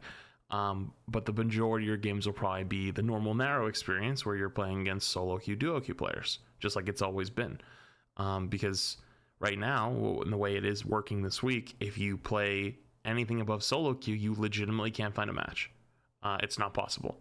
And that was, I think New was like 18 hours in queue one day and was like 13 hours in queue the day before. And then, you know, me and Karki during drops got really tired of playing. So we just queued up ranked at like 2 in the morning or 3 in the morning. We sat there till 6 a.m. until Emong woke up and didn't get a single game, just watched videos and did react content and farmed. It was fucking easy. And then hand the stream off to him. It was like, oh no, we didn't get a ranked game. Who could have saw that coming? And we were like, I think he was Masters 1 and I'm GM 4. Like, that's fucking insane. And I know it's like competitive integrity and they want to keep it so like people aren't mid-maxing. And if you're like GM 1, you're not dealing with a GM 4 player and like trying to like mid-max the layer. But that always is going to happen. It's always going to happen. You're never going to have a perfect rank system. Always someone's going to feel like they're getting cheesed in some way.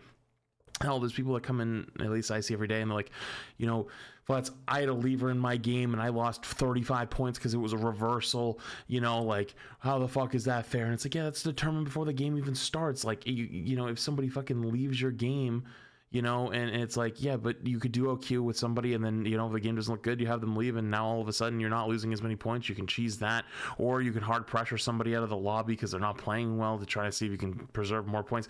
Like, there's so many systems people think would be great, but they're not good. But in terms of like the actual wide and narrow, I think it's fine to have options for people to stack and not stack, but like that shouldn't affect the normal ranked experience either. Like, yeah, like solo queue players shouldn't play stacks. That's not fair. But at the same time, though, there's a reality where the only reason why people scream about the stacks is because they face the giga stack. They face like the pro player stack. That's where you get fucked, because otherwise, most players, even in GM, when you play a stack, you're not playing the pro player 5 stack. You're playing like, you know, a college team or a tier 3 team or a bunch of like really good friends, and it's like, or it's the streamer stack. And like if you are better players, like let's say you're on the higher end of the matchmaking of that, and they give you like, okay, like you're playing a stack of low top 500 players, and then the other team, which is all solo queue players, are on the upper end of top 500. They're better players. Like there's a good chance they'll win that game, even though they're solo. But people always default and they remember the 5 stack fucking NYXL, you know, like a 3 stack, whatever the hell from back in the day. And that's what they point to, and they'll always remember those games. But yeah, this, I know that they're trying to keep it good for solo queue players, and they're trying to make it so stacks can play too, and I appreciate the effort, and that's why I want to give them a chance to fix it. But for me personally, I feel like I saw this coming from a mile away. Like the second I read the blog post, I'm like, wait, you guys are putting duo queues in wide groups? Like, that's gonna break the whole system, right? And it just makes me concerned. Like, how did nobody see that coming? And how long is it going to take to get fixed? And what is the solution? Are they just going to apply the Masters thing where it's like within 3 divisions, like copy paste it and see what happens? So I don't know. And it sucks because last season's rank season was such an improvement to season 8 and before that. To feel like such a step back so quickly just fucking hurts, dude. I got a pretty quick one on this, so I'll just go. Mm-hmm. Yeah, to me, as soon as I saw the sort of wide narrow system, I'm like, bro, this is just two separate queues. I mean, you've essentially done 2 separate queues, and as soon as you do 2 separate queues, the end result is you're just gonna have like way longer queues. That's just it. I mean, it's mathematically that's just true, right? So I don't know. To me, I guess like all of us saying like it's super obvious. I mean, it probably does sound obvious. I don't know. I'm trying to give the devs some credit here. Like clearly they must have thought that like, oh yeah, 2 queues, longer queues, but maybe they got something wrong there. Maybe it is the duo thing that Flats is talking about. But I almost just kind of felt it was unnecessary as well. Like we were in a good place with queues in season 9, and like, was there that much demand for like super wide queues? Like, you're like a diamond player who wants to play with a silver, or like a GM player who wants to play with a player. Like, was there like a huge demand for that? I don't know. I just don't feel like there was. I think it's a solo queue So players. aren't there the 2 different problems though, right? Because the wide queue is a fair complaint. I don't think really anybody was really asking for that. I think the problem is that People wanted a solo queue, correct? people were definitely complaining about queuing into duos. People were in trios and things like that. But I think that's a separate issue from like the whole wide queue, It's even though like, it's technically the same system. okay, so people do want a queue where they're just up against mostly other solo players, but again, you Yes. just end up dividing the queues up, and everyone gets Right. longer games. No, Right. so that's just I the agree. problem. Am Yeah, I I agree. I think Am I crazy go for ahead. thinking if you complain about duo and trio queues, you're just fucking being a bitch? Like, I agree. 5 stacks No, I agree. different. 5 stacks different, but like maybe trio's like the breaking point. But like, if you complain about duo queues, like what's wrong with you?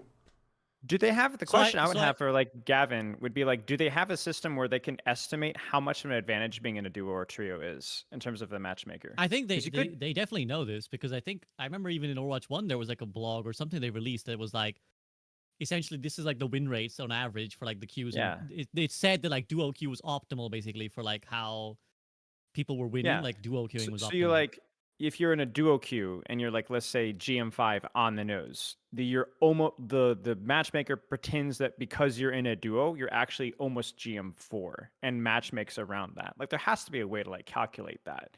Because like, oh, you're duoing, so you have a slight advantage. So we'll still put you versus solo queue players, but we might put you versus solo queue players who are slightly higher SR than you. You kind of see what I'm saying?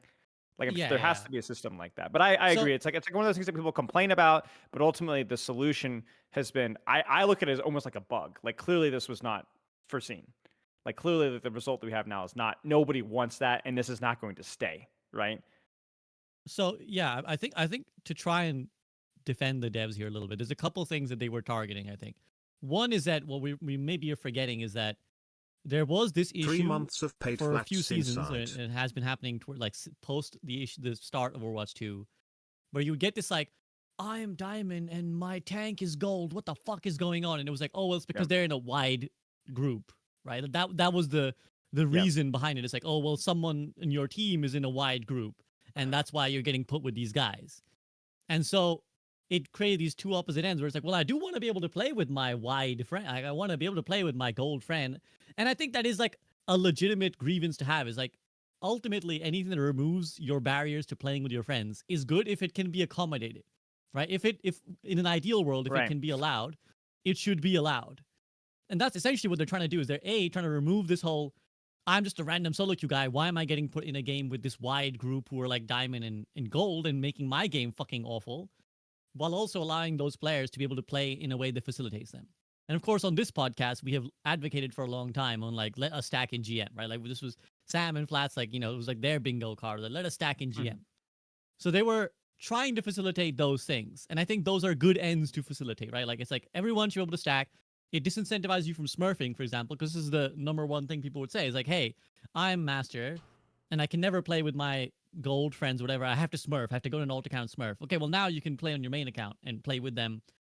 And the downside is you're going to get wonky games and you're not going to get much SR, but that's what you asked for. And I think that all of that in theory, I think is totally fair. I think it's yeah, I don't care if I want to play with my gold friend. I'm not playing for SR, or I shouldn't be playing to min max my SR. I'm playing because I like them. And so anything that eases that is good. It's just the problem is, as Spilo said, I think this is essentially we have to look at it as like a bug or perhaps an oversight if we go to Flats' POV where it's like the duo thing is an oversight, right? It's like not just being like surely duo queuing in GM will not break the system. Although again, there will be some people, as you said, who like, you know, there are notable members, famous community members who will, you know, min max with GM. They'll, you know, like find the lowest GM and highest, and they'll do these things. But fuck them. Like we can't stop the enjoyment of every duo queue for those people, right? So that's an oversight. And then I think the long queue times are like, essentially like a bug. Like something is fucked up. I don't know. I implicitly trust Gavin and that squad enough to know that they wouldn't be dumb about it. That they wouldn't be like, we're just, oh, I thought you guys would like a 2-hour queue. What do you mean? Like, you know, there's obviously something fucked up. So I think I'm willing to give them a bit of leeway on this, basically. I know it sucks right now, but I think that they will get it right, and it's a good system overall. Yeah, I mean, that's just my question, right? Is like, do we really need this? I mean, I guess you've kind of declared that you do think it's a good system. I'm just like, when I saw it, I was like, I can see why some people would want this, but at the same time, I'm like, it doesn't really seem that necessary. Like, I don't. But Do we really have to I don't have think it's gonna this? affect most people. Like Yeah, well, yeah, exactly. The only reason the system is affecting people is because of the duo queue problem.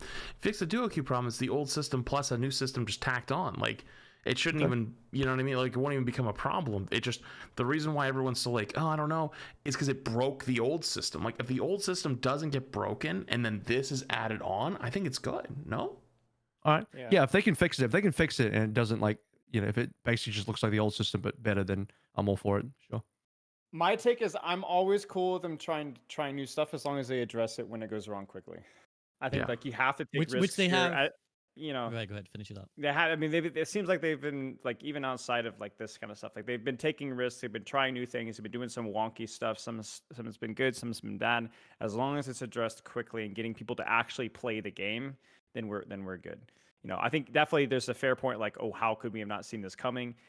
I mean, I don't know enough about the whole matchmaking thing to really comment on that. But I as long as it's fixed, hey, I appreciate the effort. Nice job, guys. We'll do better next time. I think like to be a functional company or a good company, you have to be willing to try stuff. And I think it is on their known issues list now. Like they have put it on there. Like we know it's a problem. We're working on it. And like I said, I don't think it does affect the majority of players. I think for the majority of the community, it's gone down without a problem. It's just obviously for the GM players that it's been or like that's even always maybe a problem. master players. Yeah. So it's all. And the this is big also mouths. why they didn't. It's not This is the also why they creators. didn't. Fuck them, fucking content creators. This is also why. Well, it's true though. You have to keep them happy though, because like they are the voices of the game, you know. So. Yeah. It it's is a also- racket. That's right. We are the mafia. We do control everything. That's why they made Brig the way they did. But I think it's also why they avoided doing this for a while is because they were like, oh shit, it's gonna fuck some shit up at GM. But again, I think they can find a solution. This has to be a priority though, right? Like it can't just be on the radar. I'm pretty sure this has to be like a big priority right now. Like hot for them fix to, like, next week. immediately. thing. Yeah, they got to Like get this this done week even. super fast, right? You'd assume so because there's a section of the player base that just cannot play functionally. Like an Yeah. hour queue is a cannot play. That's you can call it it's an hour queue, but it's functionally you can't play the game. I jumped into Samito's stream and I was like, "Hey, what do you think of Venture?" And he's like, "I don't know. I'm playing quick play." He was playing quick play the entire stream. Yeah. It's like, okay, well, you know, that's rough. You had to this week basically if you wanted to Yeah. play with friends. Like SK, so last night, because it was the last night it drops. Like it was like me, CarQ, and Emon, because Emon got rated like by OWCS, so he's gonna go till like end of drops. And SK ended up joining us, and she was saying she had like 150 or some shit games, but it was all solo queue, and it was miserable because every game is nobody says a word, everyone sits there and doesn't say shit, everyone's out of voice typing, and you know, I think there's a super clip somewhere that like like this generation of pros just ruined ranked, where everyone just sits at a voice all the time. No one says a fucking word. It's like it's miserable, right? Like everyone's a type in Timmy. Like real talk, everyone's just a bitch. Like no one says a word. And there's a lot of reasons for that, and some of them I am a little bit more vindictive of. And I remember people being told don't play in voice because you can't control your fucking mouth, so play out of voice. So because you're at least when you're typing something stupid, you at least realize, oh shit, I probably shouldn't hit send on this dumbass shit. So they just play out of voice all the time, and so that's translated onto so much other stuff. And when you play solo queue the entire time, and it's why I pretty much only play duo only, because I don't give a fuck about being rank 1. I don't want to play this game every day out of voice. You have fucking some 16-year-old typing Timmy fucking sitting there typing a novel on why you're a terrible person, you're bad at the game because you died one fight on Orisa because they engaged your backline a second early and they weren't ready for it, and at the same time you were walking. It's just fucking dog shit. And so at least you have a duo, or hell, like the reason why people want stacking back is because you at least have some fun with friends. And it's at the end of the day, it's a video game, right? Like there needs to be a level of fun too. Like this can't be a fucking social experiment on how much the human brain can take punishment and pain without rewards, right? Like it's just not what it is. And sometimes I feel like we kind of glorify that almost a little bit too much. And people like really lock in. They're like, oh, I need, it's got to get a solo queue only. You gotta fight for rank 1, and and do your best every game. It's like, yeah, you can do all that, but you can also fucking play with friends and have a good time. Like there can be a middle ground. Like we were playing last night, and hell, we were like low key trolling. Like we're playing in ranked. We ended up getting a 5-stack at that point. Bowie joined us, and we were low key trolling as a 5-stack in ranked. We're losing like most of our games, but guess what? No one's affected but us. Like because we're fucking playing together and we're having a good time. And like we're talking about I don't know, we got on some random like rant about some shit, and we were all just talking for like an hour. We're like, oh yeah, we're in a ranked game. like oh shit. And SK was saying like those games were a bajillion times better than her whole week of playing ranked, and like was genuinely sad playing ranked that week because of how bad the games felt, with no one talking, no one says a word, everyone just sits there. You get this fucking snarky comments all the time, people just type fucking bullshit, and it's like that's why people want your stacking. That's why people want to play with friends, because that is what gaming is. Yeah, it's competitive. Yeah, people want to try their best and want to win, but like there's also a disconnect between like the super hyper competitive pro players who've been scrimming 4 hours every day for the last 9 months, and then they go into ranked, and then fucking Billy Bob, who doesn't scrim, is just a GM player, very mechanically good, but doesn't scrim, just like good player, doesn't know the scrim strats because they haven't been scrimming for the last 9 months. And then they're like, oh, fucking Billy Bob didn't engage on my 3, 2, 1 countdown, which I didn't actually say in voice, but I did the button that does the 3, 2, 1, but they don't actually know what I'm 3, 2, 1ing at all. They might have just thought I pressed a button for fun, and it's just dog shit. It's just dog shit. So I don't know. I understand, like, people wanting the solo queue and the Y group split, and that's totally fine because playing against stacks is ass. But at the end of the day, though, as long as like it goes back to the old system, I think everything's gonna be fine. I really do hate like what ranked has become nowadays. I genuinely do, and it's no longer a system problem. It's genuinely a community problem, and that's it. It's on us. It genuinely is on us. And I think we need to sit here and like reflect on that and accept that we have helped create this problem and we are part of the problem. And I don't think people will do that. Yeah, I mean, I think this is why it's good to encourage stacking, is because that is when most people have more fun and the environment of the game is more fun. And for solo queue is always shit like this. Like, that what you're describing is, yeah, like all my solo queue games sound like that. It's just like, okay, guys, we lost one fight. 30 seconds before the first guy is going to start piping in about what's going wrong and what needs to change and who needs to swap to what. It's like, that's just, it is shit. Yeah, it's shit. And anything that encourages you or eases, and again, people will say this is why we need something like a looking for group again. So I think anything that encourages people and allows them to more easily create a friendly environment where you can kind of communicate and play the game properly is good. Any thoughts from AVRL or Spilo on just the whole wide, narrow, or any of what Flats described? I just yeah, I mean I agree with Flats. I just don't like I guess everyone could just try and speak more or encourage speaking more, but from a community wide standpoint at a population scale, I just don't know like what can be done to encourage people to It's be years of better teammates. damage. Years, you know. Yeah, it's like how do you begin to undo that damage? Right? It's like a really difficult question to answer. Do you want my take on that? Oh, sorry. Sure. No, go ahead, Vlad. Genuinely, like people who are the voices, the people that people watch, they see, and that's from everywhere, like from pros to creators to everyone. Like, dude, like it's all over the place. Yeah, you have your creators and voice, but like, I can't tell you how many times that, if I'm watching someone stream even nowadays and they're solo queue, they don't say a word either because no one else says a word. And like, you can't even blame them because they feel like nobody talks back. But, it is everybody. And I don't think it is fixable this late in the game. Unless an entire culture shift happens. And I think Sam made a good point a long time ago where the culture of stacking in this game is dead because it was killed off by Blizzard in Overwatch 1, where there was groups of friends that used to play all the time. And I'll tell you really quick, a very, very quick tangent story of when I was a Siege Pro. The original way I got to Diamond, the highest rank originally, was with my friends. Like my IRL friends, we climbed. Like we got so fucking good so fast, and that was how I got into it. And then yeah, like people have work and school and other stuff, so like it wasn't always the same, and like people like just weren't as good or didn't have the time to put into it. But we all got to the top rank as a 5-stack of friends. That was how we first got into Siege, and that's how we first got like into that whole game. And if you couldn't stack, it wouldn't have never happened. And any chance of that ever happening in Overwatch has been dead for years because stacking was killed off. And I like what they're trying to do with bringing it back now. But like we're so far gone that I don't know if you can really like revive it that quickly, but I think it would have to be like a mass wise culture shift from everyone, and I just don't think that can happen.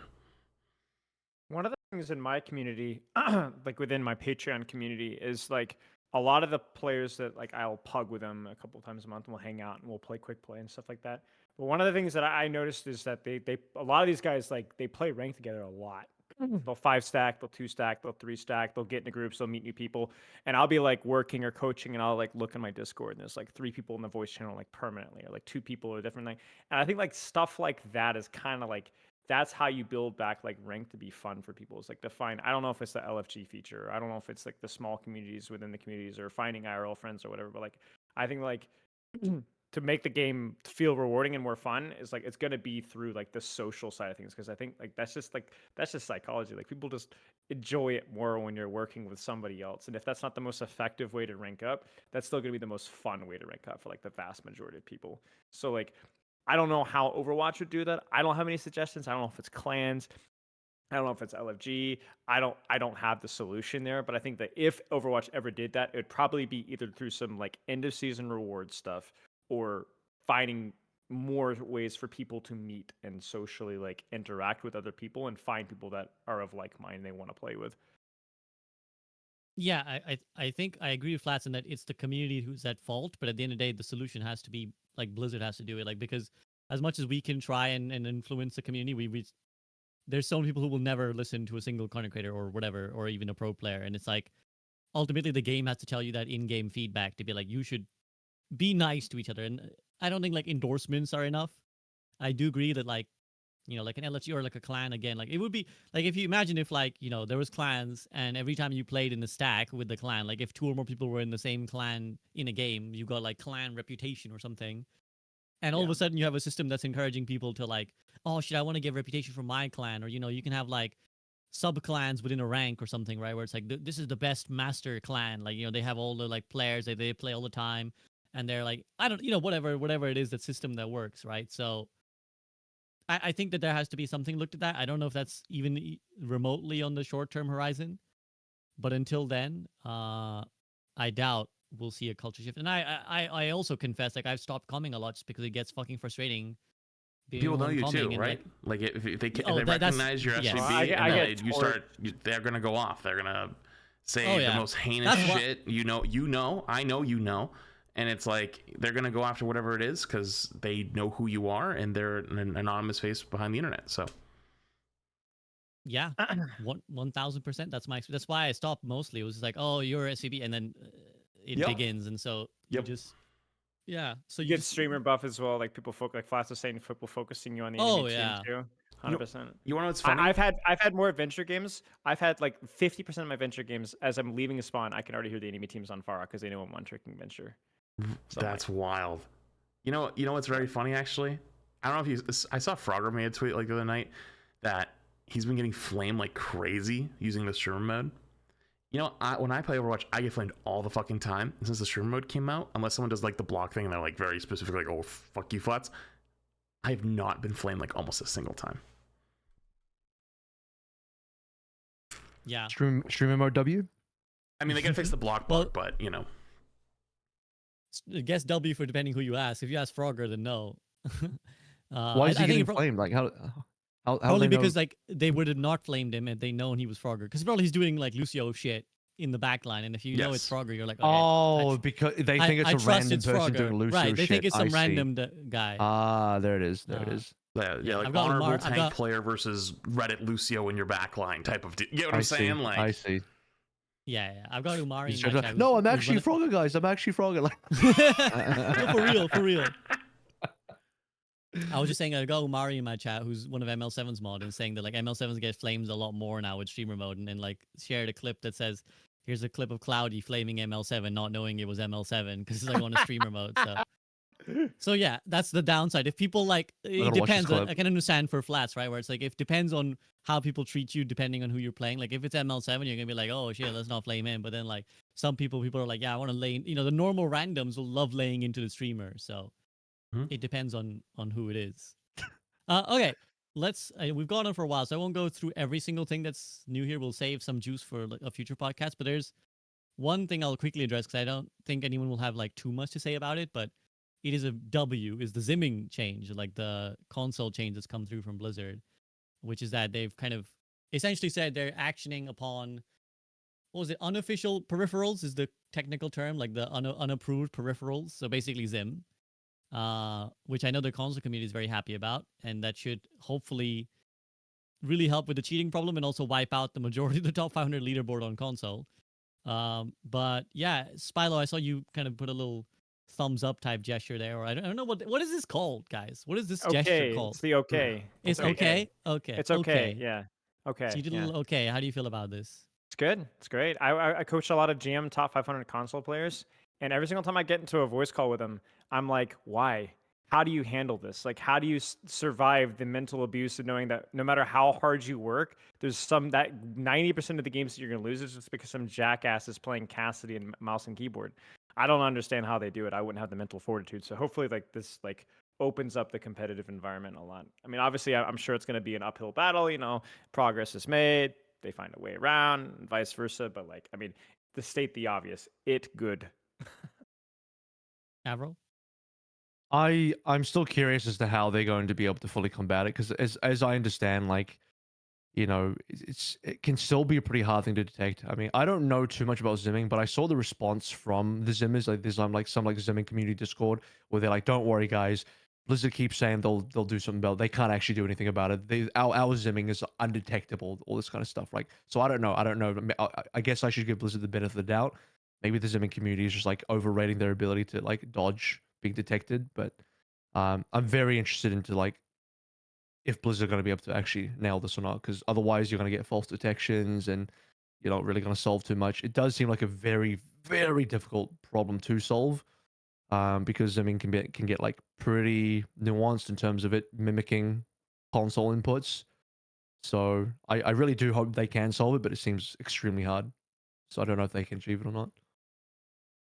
Yeah, again, I think the technical aspects of it are obviously beyond any of our understandings, but they seem pretty confident when they said like we've been monitoring the situation for a couple seasons and we think we know what's going on. It might be one of those situations as well where they're not just looking at the input, but maybe like the actual player play, and maybe you'll get some people falsely banned for not zimming, but it's looking like they're zimming. But they may in that crossfire take out a lot of people who are like, this play is suspicious in of itself, like the player's moving too fast, and the crosshair is moving too fast, etc., etc. The But I funniest thing about guess the like whole post. No, go ahead. I guess they like it would still be a W if they could just like nerf zooming, right? Because let's Yeah. say they can't 100% detect it, but they make zooming worse because now zooming has to like the zooming has to be a worse experience so that it doesn't get detected as easily. That's still like a kind of like a minor W. It's still like half solves the problem, even if it's not a full solve. So maybe it's still fine. I love that. What was the terminology they used in the dev report or whatever, which was like talking about how like if you get in the future, if we catch you zimming, then what they said something about like you're only allowed to play quick play and you're only Yeah. allowed to queue into other zimmers. I was like, Yeah. what does that even mean? I've been queuing for 4 hours. It's too bad we don't have enough. That was like the strangest thing I've ever read in my life, but it was funny. Yeah, you have That was Zemi queue really and normal queue. It's like this the new wide and narrow. Yeah. So that's even No, worse there's- than being there's banned 4 because now. it keeps you in queue for just like hours. You're like, surely I'll get a game. Surely I'll get a game. Oh You should man. have a There's separate 4 top 500 just for Zimmers. The Zim top 500. There you go. Yeah. This reminds me of like those funny tweets you'll see where people are like, you know what? I kind of want to see athletes on steroids. We should have a version of the Olympics where Yeah. everybody's juiced up and like let's just see how fucking crazy these guys can get. That's AVRL solution for simming. Let's have a Zim Olympics. How hard can you cheat? Just go nuts. This guy's spin botting, he's wall hacking. I want to see Yeah. how good he Be gets. entertaining. It's just called play on PC at that point. Flats, how do you feel about the whole Zim situation?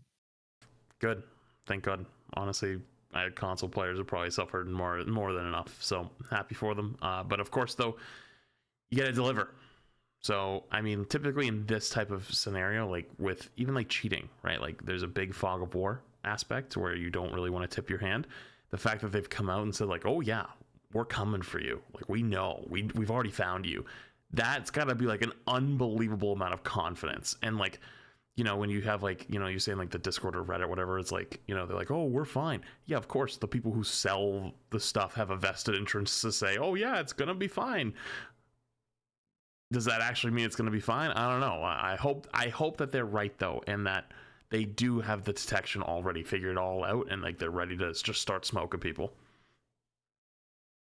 Yeah, it's rare for Blizzard to come out and be quite so, confident on such a thing. Like usually they're a bit more like, we're thinking about it, we're looking into it. So I think I feel like they're exuding some knowledge here. Like they know what they're cooking. But only time will tell. They've been very hesitant on like Blizzard that is very hesitant on talking about zooming at all. Like I feel like all previous conversations like, don't worry, we're figuring something out, but we can't talk about zooming right now. Whereas this is the first time they're like, okay, here's what's happening. Yeah. So Agreed. yeah. Okay. Any other thoughts on that before we move to concluding thoughts? No. Okay, well let's wrap up for here then, because there's still some topics I'll just flag up that we haven't talked about, but I think we'll save them just 'cause in the interest of you guys' time.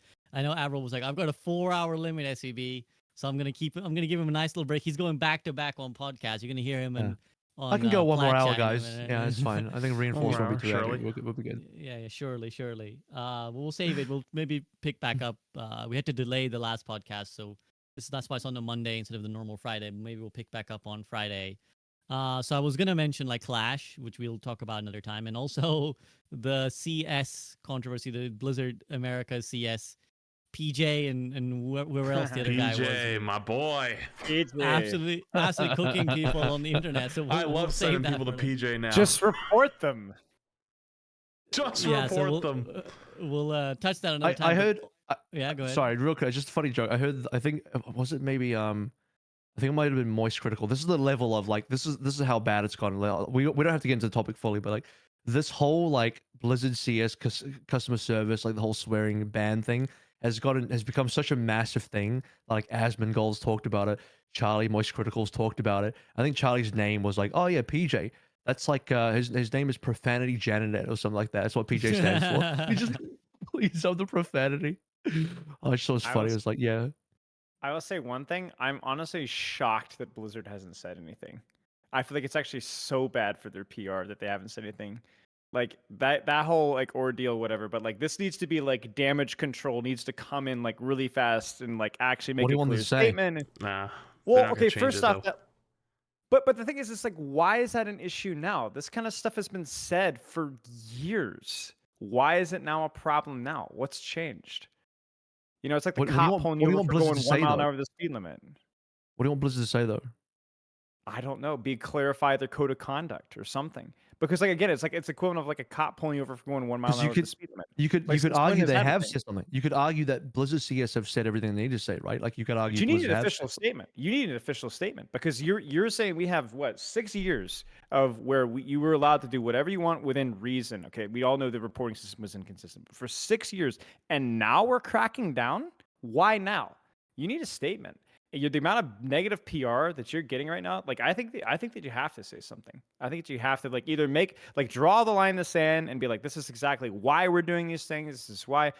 The only thing that I can think of, and I will credit I think the Uncoachable podcast for dropping this one, is I think maybe they've like changed to like automated or outsourced this thing so that it's like all of a sudden picking up on all this stuff and they don't want to admit it. And so like actually like communicating more would be that they're like, oh yeah, well we're actually not like doing this, that's why this is happening. But basically the thing that they have to lose for opening their mouths is if there's something even more embarrassing going on behind the scenes.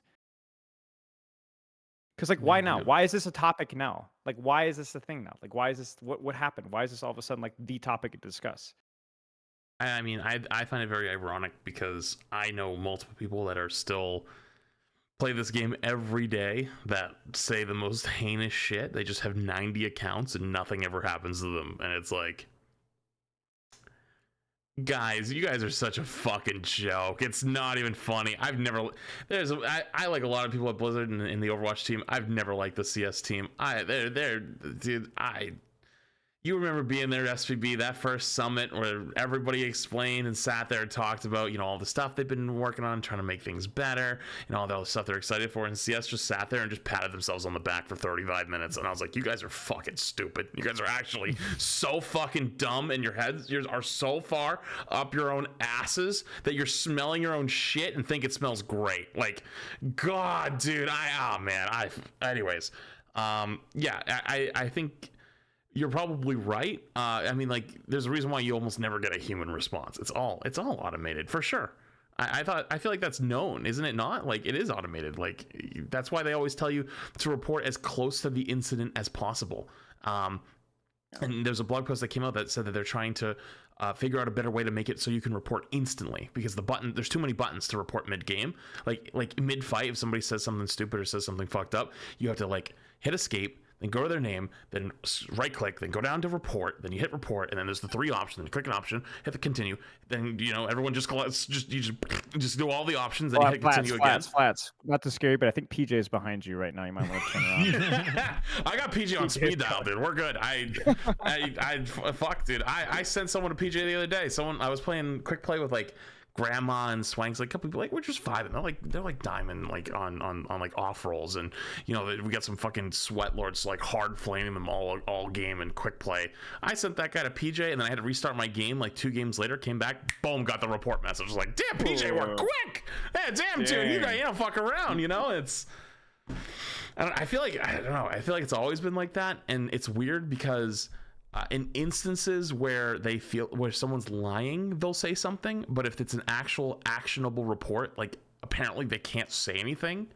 I don't know what's up with that, but yeah, I don't know. So like, I feel like there's sometimes more to the story, and that's the problem, is because there's so many boy who cry wolves of people that, you know, they post the Reddit, you know, screenshot of, oh my god, look, I got banned for this, and I'm like, yeah, why don't you show me a video of you opening it and hitting refresh, and then they just never do, and it's like.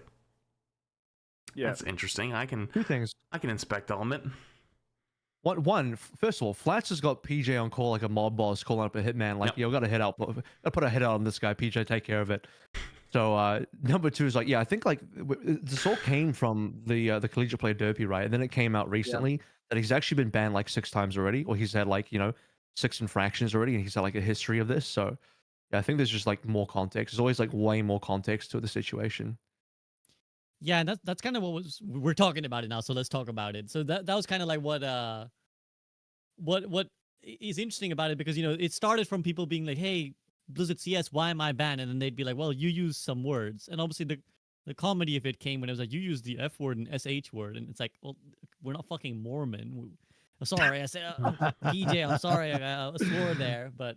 Yeah, so it's like the draconian levels of like can't say shit or whatever is like is unreal. But then before that, you guys know you stream, like you'll get some guy coming in your chat be like, why was I banned? I never say anything. All I did was like defend myself or something, and then you Check look at what logs. they've like. Yeah, you like check what they've said, or you just like that chatter, and you're like, I know you, dude. You fucking steam off your mind, and you just say whatever random shit. Like you definitely weren't like, I just told them to be quiet politely. Like you were dropping some shit, you know it. But at the same time, I do think there is an issue somewhere where it's like things are getting out of hand, and like there are people actioned on reports that are not fair. Like for example, in light of the whole PJ situation, I kind of memingly. I did like a couple of streams where I was like, okay, guys, we're not going to use any unfriendly Blizzard language, and we're only going to use our Lord's approved words. And I did that for like 2 streams. And then at one point I was like, oh my God, that guy barked some orders at me. I'm going to report him. Just going with the meme. And then like, yeah, also I got the message like your report's been actioned on. And I was like, whoa, hold up a minute. Like, I didn't actually think that he'd get banned. Like, when I reported a guy for yelling the N-word at me for 5 minutes, I didn't get shit for 2 weeks.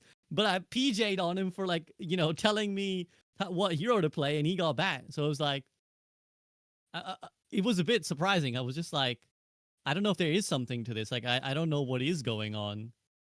Wait, is this how you get people to use voice chat again? Because if they type, then they're going to get banned. But if you say it in voice, you don't get banned. Is that how we're going to make people talk again? Oh, Jesus fuck. Just so they can slur in voice chat. Jesus Christ.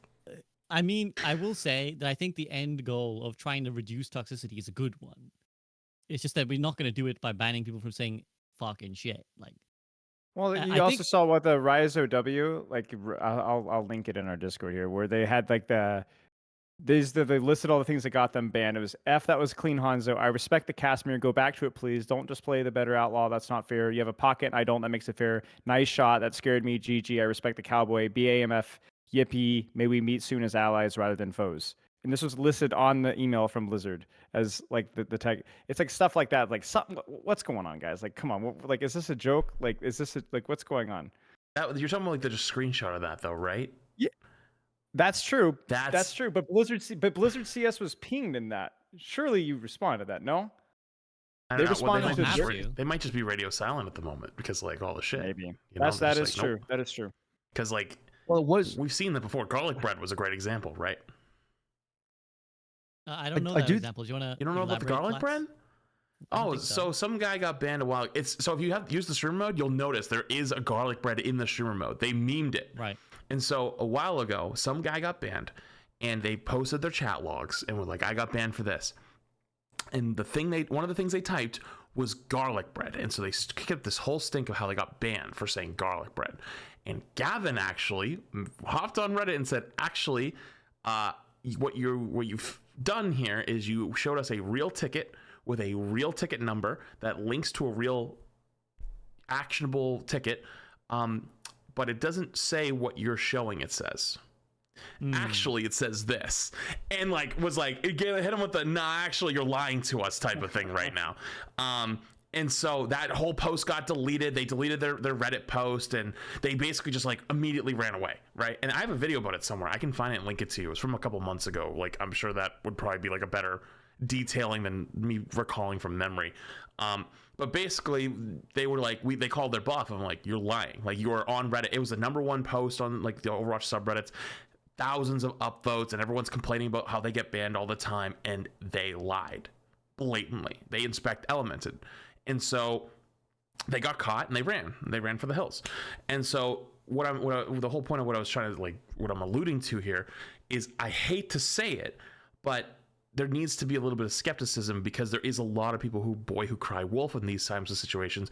And it happens in us in the streaming land as well. I can't tell you how many people have gotten cross-banned in my chat because they said something racist or something extremely sexist or homophobic in another chat, and then they get banned in my chat, and then they put in a thing and go, I didn't even say anything in Flatz's chat, like, what's going on? It's like, we know what you've done in another chat, and it's like... If you guys look carefully right behind Flats, you can see PJ's just holding a knife right in the back. Who controls who here, you know? Yeah. Counterpoint, they work for Blizzard, so they're the spawn of Satan. So I mean, that's my last point. Funny enough, Objectively, you wrong. actually Flights, you actually summoned Gavin because you started talking, and Gavin showed up in SVB's chat. He's everywhere. So Gavin's no. actually here He's right now. always in touch. He's always around. That dude fucking cares so much and works so hard. Like I respect. Wait, guys, I Gavin respect a ton. is PJ. Gavin is Maybe. PJ. Wait a minute.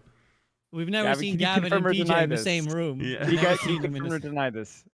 I don't know. No, I mean, yeah. I mean, I agree with Flats that like my POV has always been deep skepticism when someone's like, "Oh, I got banned for nothing," and I do get some people who are like, "ACB, I got banned in Flats' chat," and I was like, "All right, great, you're about to get banned in this one too. Like, fucking get out of here." So, I'm always skeptical of those people, but yeah, it's really hard to say like who is and isn't getting falsely banned because our examples are these screenshots that are always hard to verify versus Blizzard being like, we know we've got a system in place that detects people, right? So, Avril, did you said you got something to say? Did you? On the whole issue? Yeah, I did think to speak to the other side because I think we definitely have people that try wolf and stuff, and there's always more context. But I think the whole back and forth that we did see from PJ on the Blizzard CS account, some of that did feel a little unprofessional. Yeah, Like all just free. Oh, directly responding. Like 100%. some of the snarky responses as well was just like, come on, this is a little. You're on an official account, man. Like just chill out a little bit. Let's just keep the professionalism up and let's not get. I mean, the fact that they have to start deleting tweets, that's just bad. Like, yeah, that needs to be addressed. And I think it did get addressed because the account stopped just replying to people and stopped like directly engaging with people, especially with like weird responses. So I think they did curb that. But the fact that it happened in the first place was super strange. Agreed. So yeah, and I think I 100% agree because we're kind of memeing on PJ, but like that was what made PJ notorious, that he was just being like a passive aggressive bitch in Yeah, a Just professional report CS the account. joy. Yeah, Love like that. just That will just, go Report down Them Joy forever was in the wild. Overwatch lore. That is the Just funniest thing I've seen. Yay. just massive Reddit mod energy, right? Where it's just like some guy who's just like power tripping off of the crumb of power that he has and just being a real dick about it. Yep. I actually got some additional context from Gavin, who says that the thing about the garlic bread incident is that it was a fake ticket and it's easy to dunk on that person, but when it's a real case, I could never talk about it. So I think okay. that's part of what obscures these problems, right? Is that like, again, I guess for privacy reasons, Blizzard can't be like, this is what happened. Because then it's like you're breaching someone's privacy, right? Like what is said between you and them is like technically private, I guess. I think you should just dox them and let them deal with the legal repercussions, just for our sake. I think that's the key thing. You guys They are a can big handle legal it. department. They're a You big guys are mega big. corporation. They can handle Yeah. that. That's all right. That's all right. That's fine. What's a few lawsuits to Blizzard? We've already got those Seriously. we're Yeah, dealing legal with. team, make 'em Seriously, work. guys. Seriously, guys. To be fair, if there's one legal team in the corporate world that isn't being overworked, or that is being overworked, it's definitely the Blizzard legal team. Nintendo's So- right there. That's true. So, I mean, to be fair, there's not many gaming companies that aren't broiled in many legal battles. So there's not, hey, just one more on the top of it. Why not? We doxed the Fine. guy for the lulz because PJ didn't like him. WPJ. I mean, to bring it back to any sense of seriousness, I do think I would encourage them to go harder in general on people being dicks in voice chat and team chat, because that is, again, to our discussion earlier about why people don't calm anymore. That's a big reason, is that people are so fucking obnoxious. Anytime anything happens in a video game, they're just like immediately like yapping, immediately saying all kinds of shit to you. And anything that to be clamps fair, that down is good. Yeah. I think our game, I haven't played every game in the world, but I think our game is probably slightly better for, the toxicity in terms of like, I think there's other games with worse toxicity out there. I mean, I can start naming them if you want, but I think it depends on who you ask. I would like, maybe it does. Maybe it's also a bit of bias here. Like it depends on what game you play the most. So the more time you spend in one game, the more toxicity you see. But Well, it's damned if you do, damned if you don't. You know, people complain about the toxic, oh, Overwatch is so toxic, and then somebody gets banned, maybe on an edge case, and then there's a lot of Twitter uproar. It's like, well, what do you guys want? Yeah. Yeah, Good 100% point. agree. I think it's always hard to compare across games.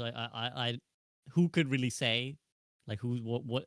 Because such like just a vibe. It's just a vibe to me. Just a vibe. The vibes are off. The vibes are Yeah. off. I get a bit of vibe in Overwatch. Because it's so anecdotal, and when I've been playing a lot of Dota recently, I don't even know half the flaming I'm getting because it's all in fucking Russian. So I'm chilling. I'm fucking vibing, bro. I don't even. so Perfect. fucking funny. I don't even, I'm not bothered. But Yeah.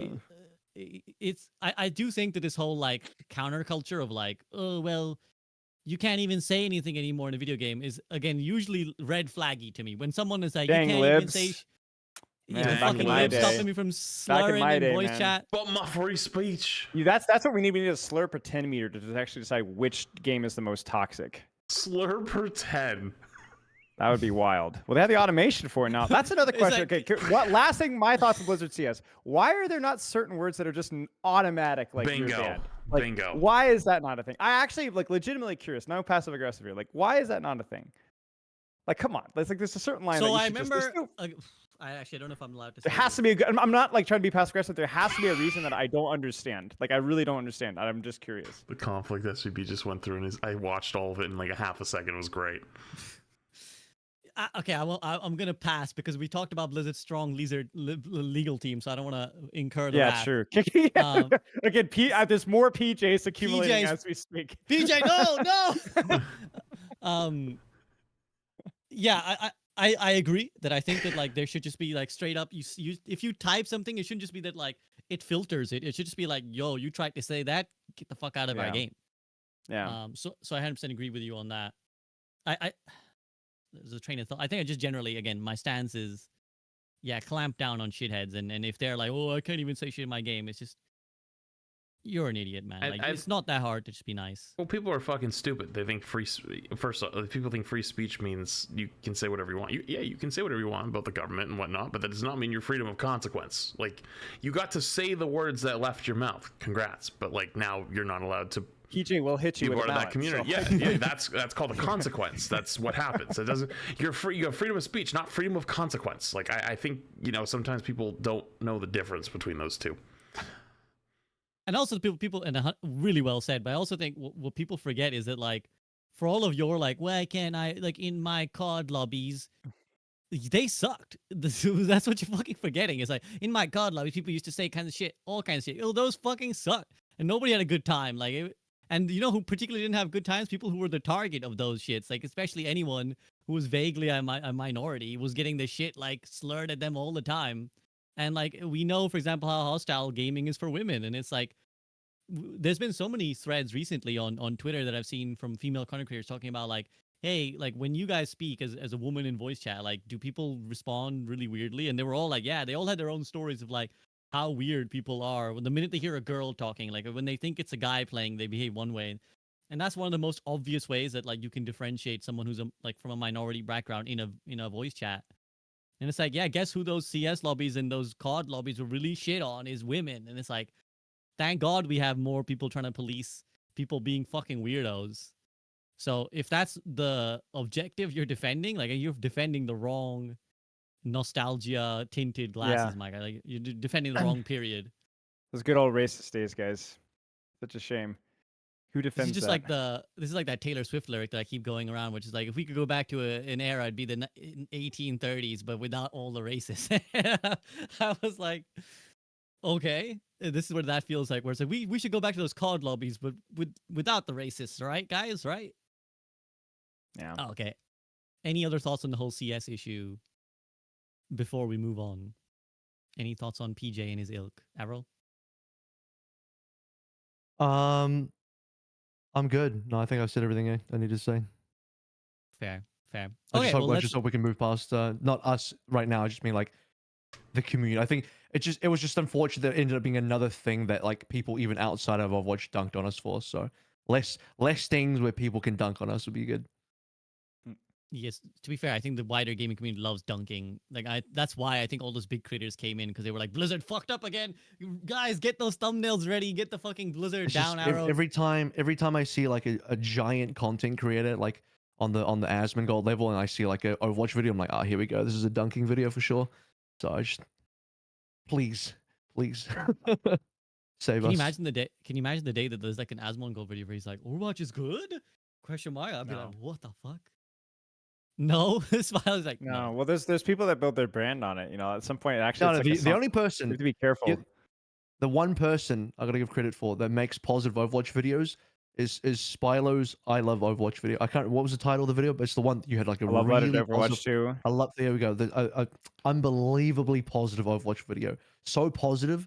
it sent jolts down my spine. It was like, hang on a second, I got to double take. Is this actually a positive Overwatch Was it video? I sarcastic? don't think I've seen these. Yeah, it's got to be a joke, right? There's no way there's a positive Overwatch video, but yeah, there we go. Well, I know that like they just don't do well. Like I don't think Faria will mind me No. sharing this anecdote, but like she made a video a while back on like how beautiful the characterization of Overwatch characters is, and like how every aspect of the game kind of leans into telling you a little bit about the character, like everything down to like their idle animations, right? Like, oh, Sombra's idle animation looks like this, and it kind of gives an insight into her being a hacker. Blah blah. It's a great video, and what Faria does best, which is like breaking down these really awesome creative things. And I think she initially titled it something along the lines of like what Overwatch, like what the beautiful thing that Overwatch did, or something like that, right? And it didn't do very well. And then she changed the title to the one thing Overwatch got right. Immediately, it starts performing better. Because why? Because it's got a negative, even though it's a positive video, the slant is now negative. It's like, this is the one fucking thing Overwatch did right. And all of a sudden, it's getting clicked on more. Because that's, people want to hear. Like, that's, people want to hear Overwatch and Blizzard get dunked on. That's just the fucking reputation we have. Yeah. I feel so bad for the current developer team too, because I don't know exactly when the changing of the guard happened exactly, or how much of it was like a trickle. But like, I feel like there's so many of the development team that does such a good job right now. Like beyond the art team and the design team, which I think has always done a good job. Like art, and it's just always been a beautiful game. But like the design team and the balance team and the hero, like I think that they've been doing a good job for the most part. And I think like they put in a lot of hard hours in, and so like they get to inherit the PVE disaster, they get to inherit the monetization, they get to inherit Bobby Kotick, they get to inherit the total failed transition from Overwatch 1 to Overwatch 2, and it's like that's not fair, you know, like that's not fair at all. But so like my heart goes out to them, not to be corny, but like I know how it is in a little small way, being like in the Overwatch League scene and like dealing with a lot of criticism that wasn't necessarily fair from like the little public community. And then I think about that and I just like psychologically amplify that times like 100, and I'm like, oh my gosh, that has to be like so miserable, you know. Yeah. So Yeah, 100%. I think if like they had ended Overwatch 1 and then called this like new game, like if you did like a Titanfall into Apex Legends, you just called this like gay gaming, and then people fucking love it. They'd be like, yes, let's fucking love it. Like that's all our pansexual characters. No one would like bat an eye as all the controversy they give now. Like we got, you know, they them pronouns. People wouldn't be like all up in arms the way they are now, when because it's the Overwatch brand. It's all about like they're doing this, they're doing that, they got this fucking wrong, bring back this whole thing, they're making it woke, they're shoving their gay agenda in our face. Like they just like all the baggage that comes with the brand of Overwatch is so, I don't know how to summarize it. It's just dead. It's just a bad branding. It'll take years to ever undo any of that. Like years and years and years and years and years and years and years, you know? I'm starting to see the turnaround. Like, I don't know, I probably shouldn't, but I sometimes frequent, you know, the main sub and stuff like that. I just want to see what people are saying. And like, I think the sentiment is slowly turning around where like every time, actually, even you might go to R Gaming, maybe it'd be an Overwatch post. Usually like a year ago, it'd be like 100% dunking. And now it'll be like, you'll see people defending Overwatch in the trenches. Like, no, actually, I play the game. It's clear like the people dunking is like, yeah, you don't play the game. I actually do play the game. And it's in a pretty good state right now. So, you know, I'm seeing more and more people defending the game out there in the trenches. So that's a positive turnaround. We're Yeah. slowly getting there. It's also got to the keep point where going. like yeah, agreed. It's also like one of those games where like the novelty of the game has almost entirely worn off.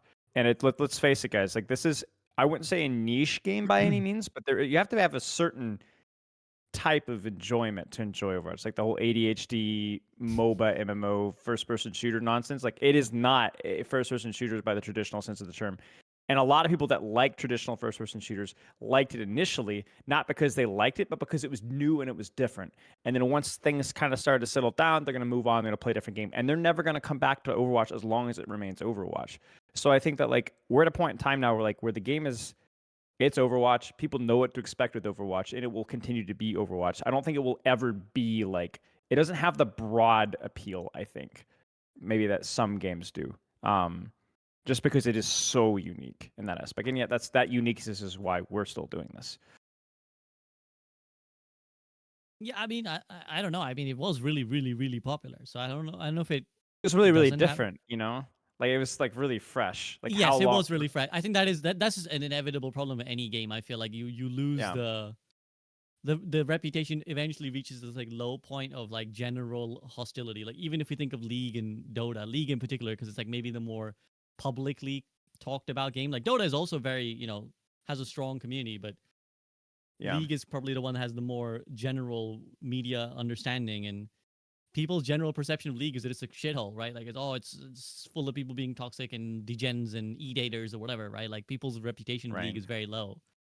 So I feel like anytime you have a game that runs a long time, you're not gonna have a lot of favors. You're gonna have pissed off a lot of people over a long period of time. I mean, So it would it's take just- big yeah. stuff to change it. Like you're talking like TV shows, you're talking like a movie or a big thing. You're Oh, talking, here we go. You're talking like a whole TV show, Overwatch please. rebrand. Like because like stuff like that really does work. Like the Fallout, dude, my TikTok and feeds are full of Fallout stuff right now because of the Fallout show. You know, and it's like stuff like that genuinely does change the way people look at stuff. And I don't know if it's correct. I saw a random tweet, so I could be wrong, but I saw like something that was like Fallout 4 was the highest selling game on Steam and EU like last week. You know, like number I got one. the tweet right now. Um, I retweeted this and I got a bunch of interactions for it. Fallout 4 has had a 7,500% increase in sales in specifically Europe, I guess. I don't know why specifically Europe, after the series came out. So the TV show comes out, sales just went right through the roof.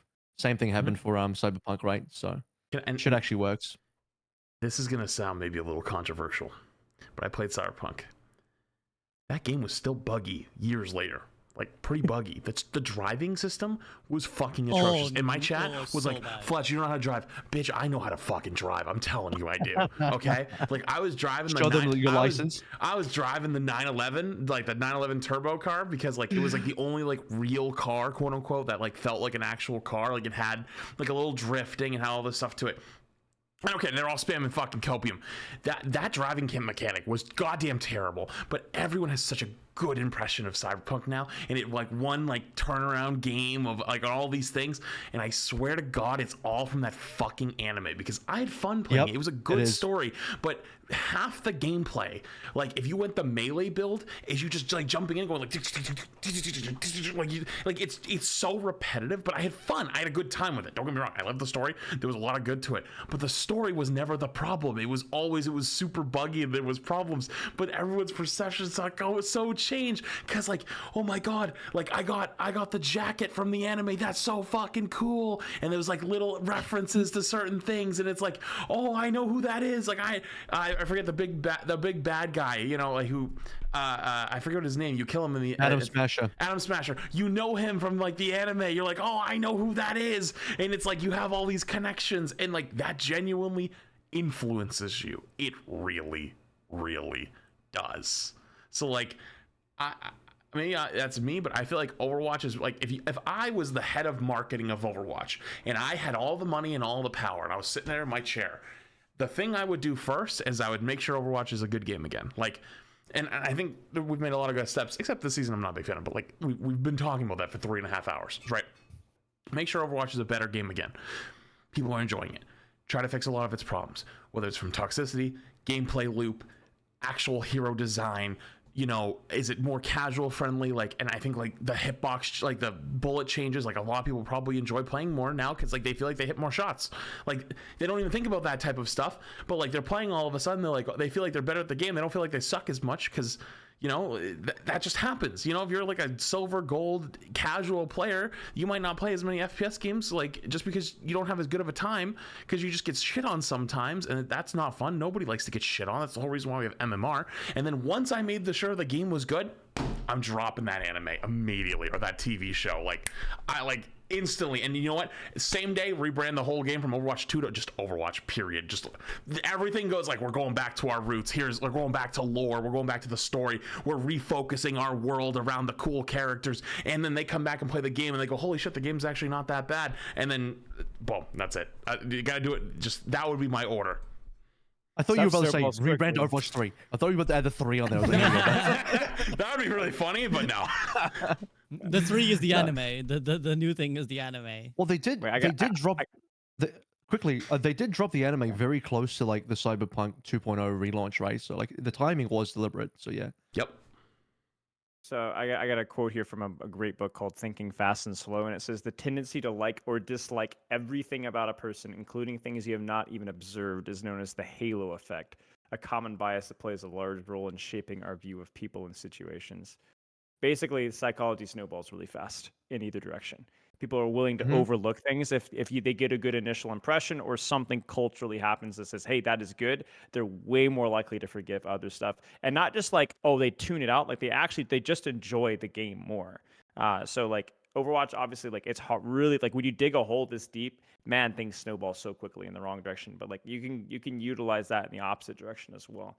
But yeah, people are definitely not objective when it comes to enjoy. Even Well, the things that we enjoy, we're not let's objective. not pretend. Let's not pretend Overwatch in 2016 was anywhere near balanced or like, No, Oh no, no. super refined. It was probably like a messy game, but people have the most insane rose-tinted glasses because the perception was super high. So Cosmetics. we were all willing to forgive all the like the bad stuff during the early years. So you're fully right. Yeah, it's 100% true. Yeah. Ironic that it's called the Halo effect, considering Halo's the one franchise that had a terrible TV adaptation. But we'll pass that. We'll pass up Just on love to that. take his damn helmet off. Fuck, dude, stop. Oh god, and that is a Microsoft one, so that doesn't bode too well. Like, Oh shit. cause imagine when we're talking. Okay, I'm just being a bit mean, but we're talking about how much an Overwatch anime could save us. Imagine if a bad Overwatch anime came out. Oh, Imagine that if it would was be like bad. really terrible, just like Reinhardt just being like, "For honor, my friends," all the time, like really caricatures of the Jar Jar Binks yeah. of an anime universe, just being There's no way they could fuck it up fucking that annoying. bad, I can right? I can already see the moist critical video. I Oh. can already picture it, guys. I can't.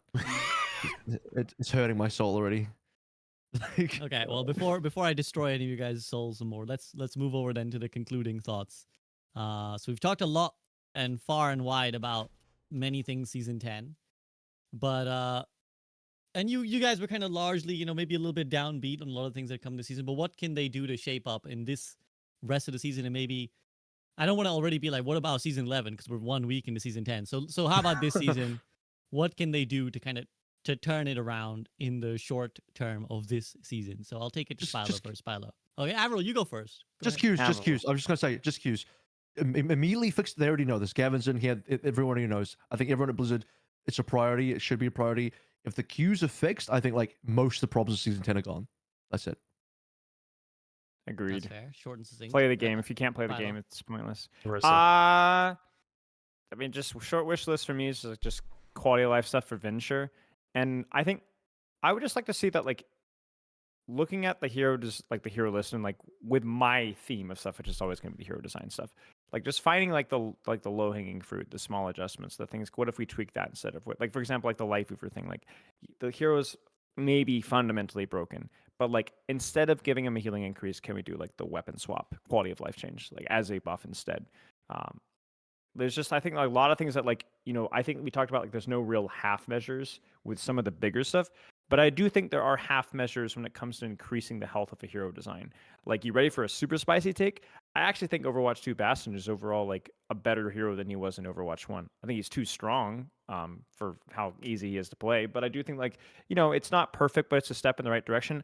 I would be very happy if we just had steps in the right direction, even if they're just small steps. I mean, I do think it is possible. We've seen it before. But that's my wish list. Although I don't think it's necessarily the most important short-term fix, but that seems to be my topic constantly. So I have to stick That's with it. your But bingo yeah, I card, agree. Spilo. That's your That's my bingo bingo card for sure. You're Sure. getting added, and Avril's is the break glass solutions. Sledgehammer, Yes. break glass in case of emergency. Boom. Delete all tanks. Yeah. Yeah, There it is. 100%. So Gavin 100%. actually said Thoughts, by the Gavin, thoughts on deleting all tanks, by the way? I know you're in here. No, I'm just kidding. it's not even his department. So even if he was like yes, he wouldn't get anywhere with it. But Gavin does on his department. He says working on high MMR queues now. Yeah. So there you go. Nice. He's on it. Love to Flats, see it. what's your concluding thoughts? Nerf Guaranteed. Marissa. Nerf Fog. Based. Nerf Based. Amalga. Get these three Based. fucking shitter double pumped over fucking numbers character, dog shit, bullshit, boring game mechanic, piece of shit fucking degenerate tanks out of my damn game. Bring back PJ's gonna get honest used to those Overwatch. comments. Honest Overwatch is fucking dead. Get rid of those 3 to start. Put them back in the shitter. Put them in the toilet somewhere. We can look at them next week. But it's the start of a damn new season. We have so many issues that we gotta fix, and it's just snowball effect. I'm tired of it. OWCS is full of goddamn Orisa every goddamn game. I don't even want to go into the other shit. I don't care. I know Sojourn is like, he's so really is like the running for like the DPS category. I don't care. Just get rid of the fucking Orisas. Get rid of the fucking Sojourn. Or get rid of the Hog, because Hog's waiting next because he got that buff for his fucking rebreather shit when it was the DPS passive was still 20%. Now it's 15. So he's way stronger now. And it just, you sit there and shoot the damn Hog and he has 10,000 damage, 11,000 healing, and it's just you're having a terrible time.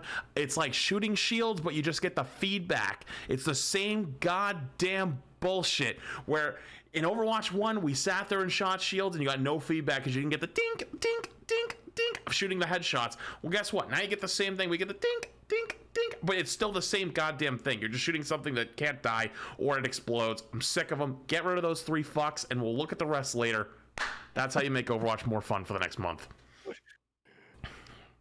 Yeah, honestly based. I agree. I think the other part is that they also nerfed Ana progressively, so Ana's like not a great support, and she's the one thing that shits on those shitters. So Tiny detail with yeah, Ana. Tiny detail with Ana.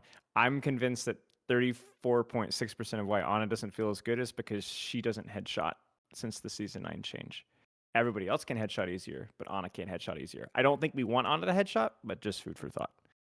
yeah, I mean it's definitely an aspect of it. I don't know how much of the plat Anas are headshotting anyways, but or would be headshotting anyways. But True. yeah, I mean, that and also because- obviously the healing not being as good anymore.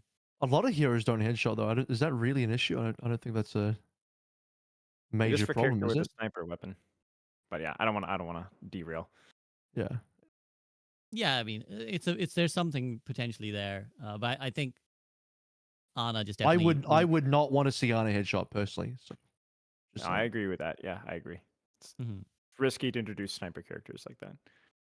Yeah, all of a sudden we're getting absolutely farmed by Ana. Like you thought it was bad enough they were DPS Anas when she just body shot it. Now wait till they're 2-tapping you. But yeah, I think I actually agree with Flats. I think like in terms of like they can't readily drop big system things, right? Like that's just not how. Despite what the internet likes to believe, they're not sat with a bunch of system changes waiting to drop in case some Brad PR happens. They're like, shit, PJ went off the deep end, drop a new hero. Like that's not how it works, right? So they can't change like big picture things on a dime, but they can change the balance and they can, you know, just dumpster the annoying fucking heroes. Like I know that there's someone out there who's like, go ahead, Flats. It's never ending every damn season. It's one of them. I'm sick of it. Just fucking Legit. send them all to the farm together. Don't send one to the I'm gonna farm. sound like Send all 3 of them at the same time. Boom, boom, boom. And just execute. I want my Flats moment. I told you. I was like one of the first things I said in this podcast. I don't even know how long it was. It was. I remember the first one was like, you need an Overwatch block list. You need to either we need to bring these characters up to speed in terms of their skill, or you need to say these characters are not allowed to be meta. I understand that you can play them, but it's just not. It's not right. It's unethical. Yes. We need we need a government agency investigating this. That Winston, Ryan are suffering at it. It's not ethical. Winston, Ryan, I don't, people will probably complain about D.Va because D.Va's kind of annoying with a really 3-second defense matrix, but I'd rather take the 3-second defense matrix D.Va over the fucking Hogs, over the Orisas, over the fucking Malgas. I'm tired of hearing, I want to like literally want to die every time I have to deal with that dog shit. And never mind the Hog, never mind you sit there and shoot him an hour, never mind the Orisa where it just either doesn't die or you goddamn explode. I'm sick of it. Let's just accept that not every hero in Overwatch needs to be dominant at all times. Stuff happens. You have like Sim moments where Sim's really not that good right now other than TPA at spawn. Yeah, it should probably get a little bit of help here and there, but they're not having a good spot because they had to nerf her because she was kind of taking over again. I get it. You have Junkrat moments where Junkrat's really not that good in certain, but like in other ones he like can be kind of niche and kind of be good, and that's okay. And let's take those fucking dog shit stand there tanks that are so annoying and nobody likes to play and nobody likes to play against. And if you do like to play them, I'm sorry, but fuck you. I'm sick of it. Send them all to the farm at the exact same time. Not one, not two, all three. Boom. Make my Overwatch great again.